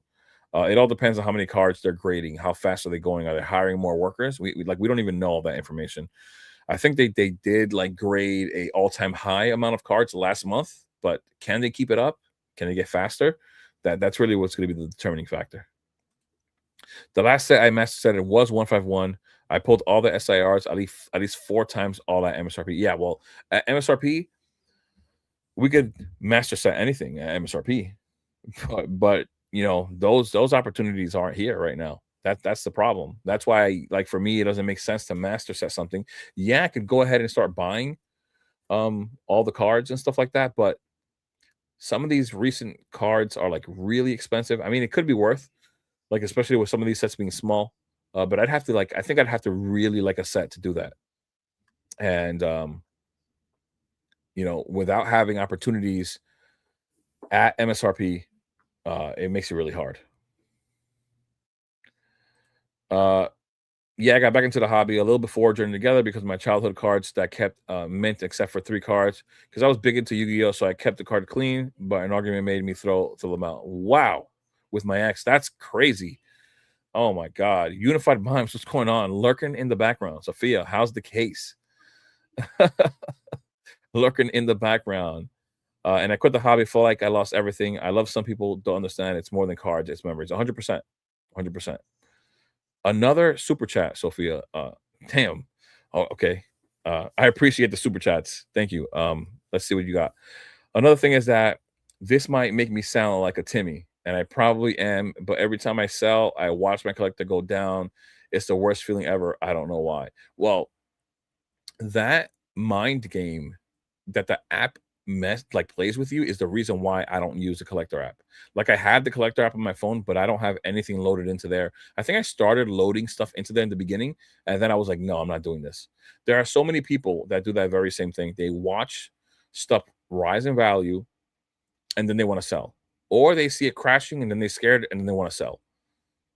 Instead of just setting a goal. For me, I'm just looking outward a few years down the line, and I'm thinking to myself, I'm going to hold this at least 3 to 5 years. Specific items maybe longer, specific items maybe shorter, depending on what the item is, what set, and like exactly what product it is. Um, but I don't think you sound like a Timmy. I think you sound like a regular human being that's watching something that has a monetary value that triggers emotions. Like, it just does. It's something that's normal. It's like when you're trying to buy something and it's really expensive, but you need it, whether it be a car or a home, or some kind of bill arrives to your house and it's maybe $3,000, and you're like, damn, I don't have that much money around, and it hits, it hits your feelings. It's the way it is. Um, but at the same time, think about what you said earlier. You want to buy 151 to put that money into another set because 151 has already done wonders for you. You want to realize gains, take the gains, maybe just take some of the profits and put them away, and then take the rest of that, put it into another set, and watch it grow again, just like 151 did. You understand? So eventually, your collector app will start rising again because you're going to put that money right back into other investments. So I don't think you need to think about it in such a negative way or be so bothered by it. But I like I get it. I do get it. But I think from what I'm saying, you already have in mind, like set what a lot of people should be doing, which is continuing to reinvest, realizing some gains, take some profits for yourself, and then just reinvest again and continuing to keep that ball rolling. I think that you're doing pretty well with that mindset. And but I do understand what it feels like to just not only watch the collector app go down, but to just let some of these things go. Like I get it. I think long term, the easiest products to move will be the three pack blisters. It is all about the price for the average collector. And I've said, I think, you used to talk about the surprise boxes a lot, and you weren't talking too much about the three pack blisters before, Rev. But I don't know if it was me or not, maybe not, but I think I've really drilled that into the people who do watch my content. These specialty sets are getting really, really expensive really fast. And the average person who's going to want to rip these later on, they're not going to have access to this unless they run into something like a three pack blister. And I think that's going to be the best access point for most people that want to open up 151, Prismatic, Ascended Heroes, and things like that. So I think they're worth having. I think they're worth putting away, especially for someone like me in my position where I really want to start vending. So if I continue to vend, right, if I fall in love with it like I think I am, I'm going to continue on for the next year, the next 2 years. I've this YouTube channel. I've had how long have I had this YouTube channel? I've had this YouTube channel for about a year and 8 months now, and I have completely fallen in love with it. So I will be here at my 2 year mark. I'll be here at 3 years, 4 years. I assume 5 years. And if I fall in love with the vending, I assume I will be doing the very, very same thing. So if I'm buying three pack blisters for Prismatic, for example, which I've spoken about a decent amount, I think that for me as a vendor, I'll have a pretty easy time moving them. People are going to still continue to want to open Prismatic. They're going to want to hit that God pack. They're going to want to hit any SIR. I think they're really worth having. I think they're really, really underrated for someone that's going to be, out there in the community, actually involved with the hobby, right? And I think that'll be the case for Ascended Heroes as well. The only difference is that the Ascended Heroes three pack blisters are way more expensive than the Prismatic ones at the moment. I know what you mean. I'm also pretty sure I sold you a case of Surging a few months back. Oh shoot, there you go. This is how like tight knit the hobby is. You run into somebody like in a stream that you've actually dealt with. Stop watching collector. Yeah, I don't believe in it. It just affects people too much, like mentally. Um, that's why I stay away from it. I've said it a lot of times, actually, many times. Reason I say that is because when they announced open, the influx of cards is going to be staggering. Yeah, yeah, Pokepinner, he agrees. I saw a YouTuber preparing 2,700. Holy crap!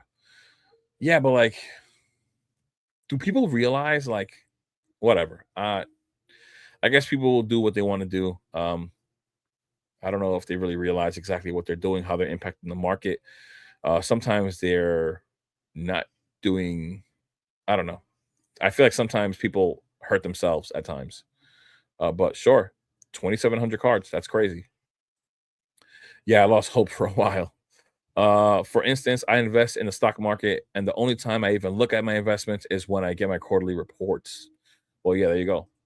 Oh my God, yes, you did. I remember buying that case from you. That's how tight knit this hobby is. It's pretty crazy. The Mega Charizard X EX 125 Pokemon Phantasm Flames was around 2,800 PSA 10, now 2,000. Another card that I actually showed in my most recent video, which was a just like a weekly market analysis. I went a little deeper this time. The video ended up being like an hour long, but I looked into some of the bigger cards that we've been chasing that people have had like just there's just been a higher demand for these cards, right? Being like the Umbreon SIR, the Mega Gengar EX from Ascended Heroes, the Trikachu, which I've spoken about several times in this stream already. But both the Pikachu and Ascended Heroes Mega Gengar are both down $1,500. The Trikachu had a high of 4,200. It is down to $2,700, and the Mega Gengar was at 4,000, and it is now at $2,500, which is pretty crazy. So a lot of these cards are moving, and one of those cards that I looked at was the Charizard as well, down from 2,800 to 2,000 as well, which is insane. But yeah, Sophia, I really hope that what we discussed here did help. You're welcome to join the Discord if you want to. You can continue asking whatever you want there as well. You know, there's a lot of people there willing to help. For anybody in the chat, like I said before, if you want to join the Discord, it is there, and you guys are all welcome to join in. Sets with God packs, 3-pack blisters are safe products to open in the future. Can't weigh them also. Yeah, I've said this many times. The 3-pack blisters, I think, are going to be big for Ascended Heroes, Prismatic. You know, I actually have to make a big move on 3-pack blisters. Like, I have Prismatic ones. I need to make a big move on Ascended Hero ones because I think down the line they're going to be really worth having. So I'm going to have to really hyper focus on that specifically, since all the other sealed items right now are not really something that I'm looking into. There are some sealed items that I'm looking into, but they're also ancillary products. Like, I'm even looking into the Black Bolt and White Flare 3-pack blisters, that Victini box, and things like that. So I will be making a video at some point about those little opportunities that I think are worth having down the line, like these 3-pack blisters and all that. I don't think the video is going to perform well because it's not all these great big items buying. It's not buying a case of ETBs. It's not buying a case of booster boxes, which for some reason people only like to watch those big videos that are big buys or big sales. But sometimes these smaller items all add up to that big sale, right? All those numbers end up adding up in the long term eventually, especially, like I said, especially in my position where I want to vend. I at some point want to have these available. I have like 100 Crown Zenith packs, like single packs that I want to sell at the shows. Crown Zenith is like $25 a pack. Just thinking about that, they're $25 a pack. Where is the opportunity for most people to actually rip Crown Zenith? Most people are not going to buy a booster bundle or an ETB to rip Crown Zenith. They're going to be looking for other opportunities, maybe a tin, maybe did they have 3-pack blisters for those? I think they did. Yeah, they did. Maybe the 3-pack blisters. What is one, just looking at Crown Zenith, just as an example as to why I believe in 3-pack blisters and ancillary items and things like that, right? Let's see. Who's buying this booster bundle to rip? $211 is a lot. I actually have some of these sealed booster bundles put away, but most people aren't going to open this to rip, right? A singular pack is sitting at $23.88, basically $24. It was at 25. I think it has dropped recently. Yeah, well, it's fluctuating. It was 24 or whatever. Yeah, it has been moving.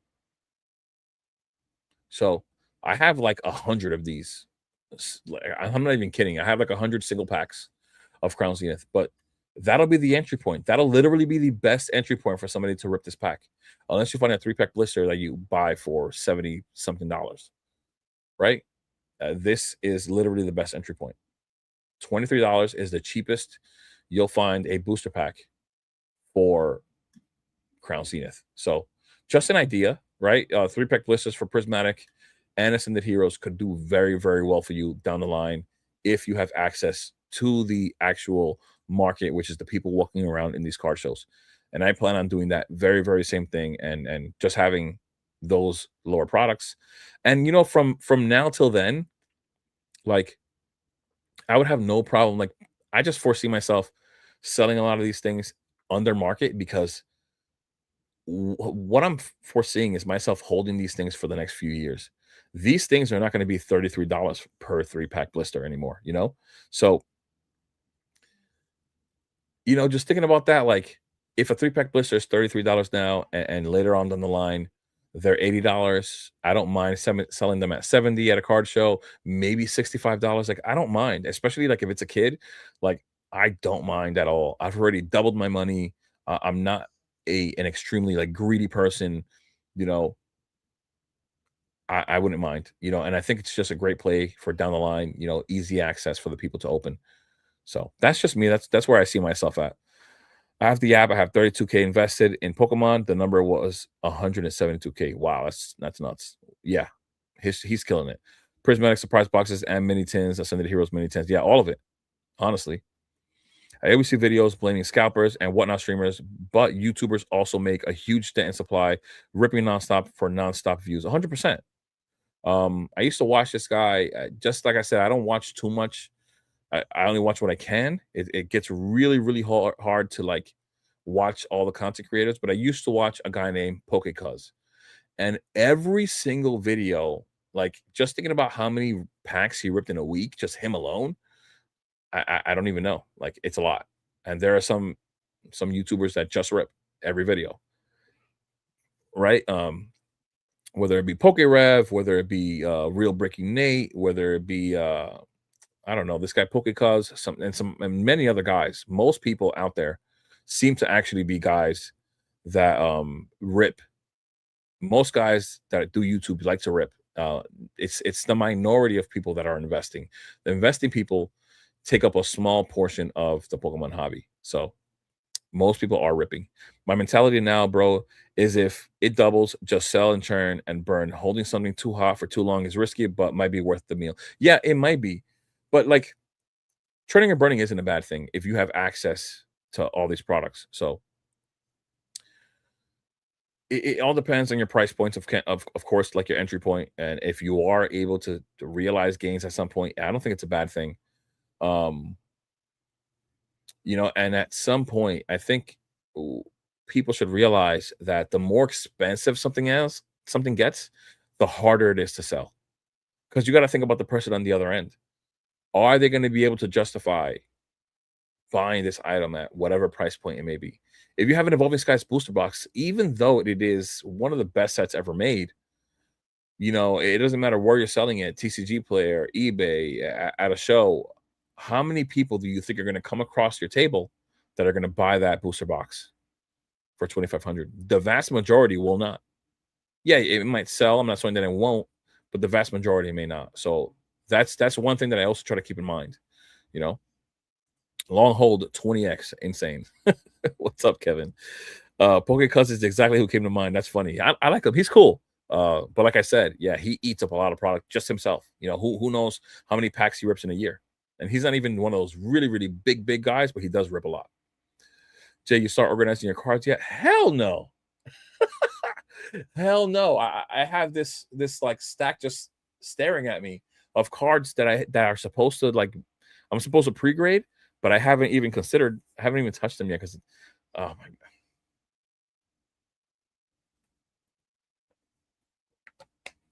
Look at this stack.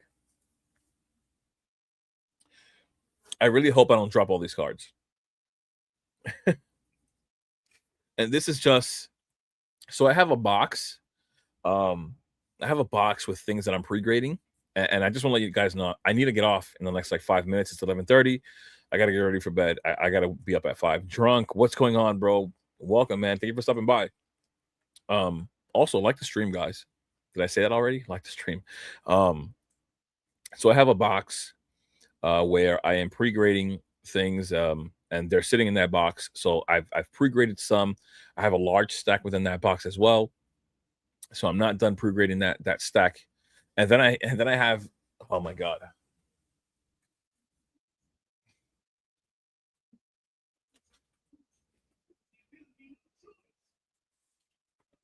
Then I have this stack right here of cards that I still have to go through to pre-grade. I don't know how many. I don't even know how many cards this is. This has to be close or about 100 cards. I don't know. I don't know, but this is just this stack. This is slipping out of here too. This is just this stack. I have ETBs with singles in them, like full ETBs with promos, EXs. I have bulk that I have to go through because uh there's gonna be so much valuable bulk in there, whether it be like Yukamoris or things like that. I have so much bulk to go through. And I have a lot of cards to go through as well, Japanese cards, English cards that are just sitting in ETBs. And no, they're not organized. This thing. Oh my, how do I even put this back? How do I put this back?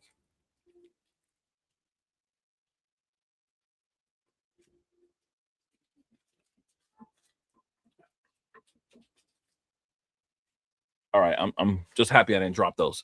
But yeah, I have a lot to go through, man. But, I always feel like I don't have much time, man. Like, I think about content creating. Think about, like, this stream. I've been on streaming for 2 hours and 44 minutes, like, and that's because I enjoy it, with you guys, and I'm assuming you guys are here because you enjoy it too. But I put so much time into just making content, whether it be a video, then editing, thumbnails, things like that. I invest time into the Discord. Then I'm investing time into looking for singles, looking for deals, and maybe sealed products that I do want to buy that I think are good opportunities right now.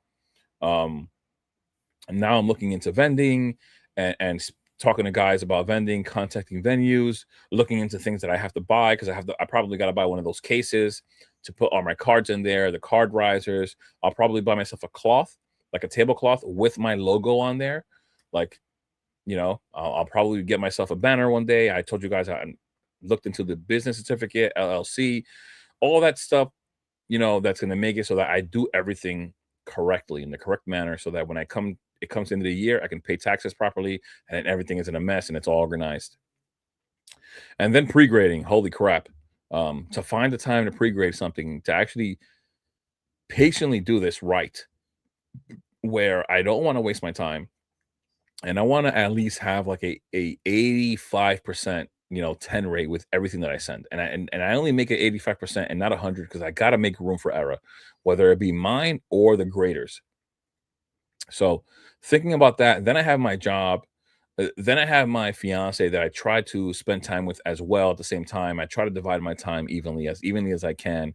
And if it weren't that she were such a good supporter, I'd be struggling even more right now. So organizing my cards has not been at the top of my list because it'd be very time consuming, I think.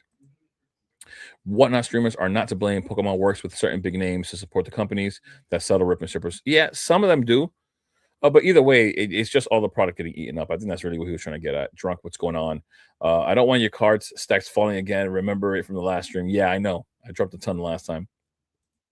Paldea evolved the Pokemon Center Elite Trainer Box worth holding sealed. If you already hold, I mean, that thing is already $600. I don't know if you got it at MSRP or not. If you did, it wouldn't be a bad time to sell.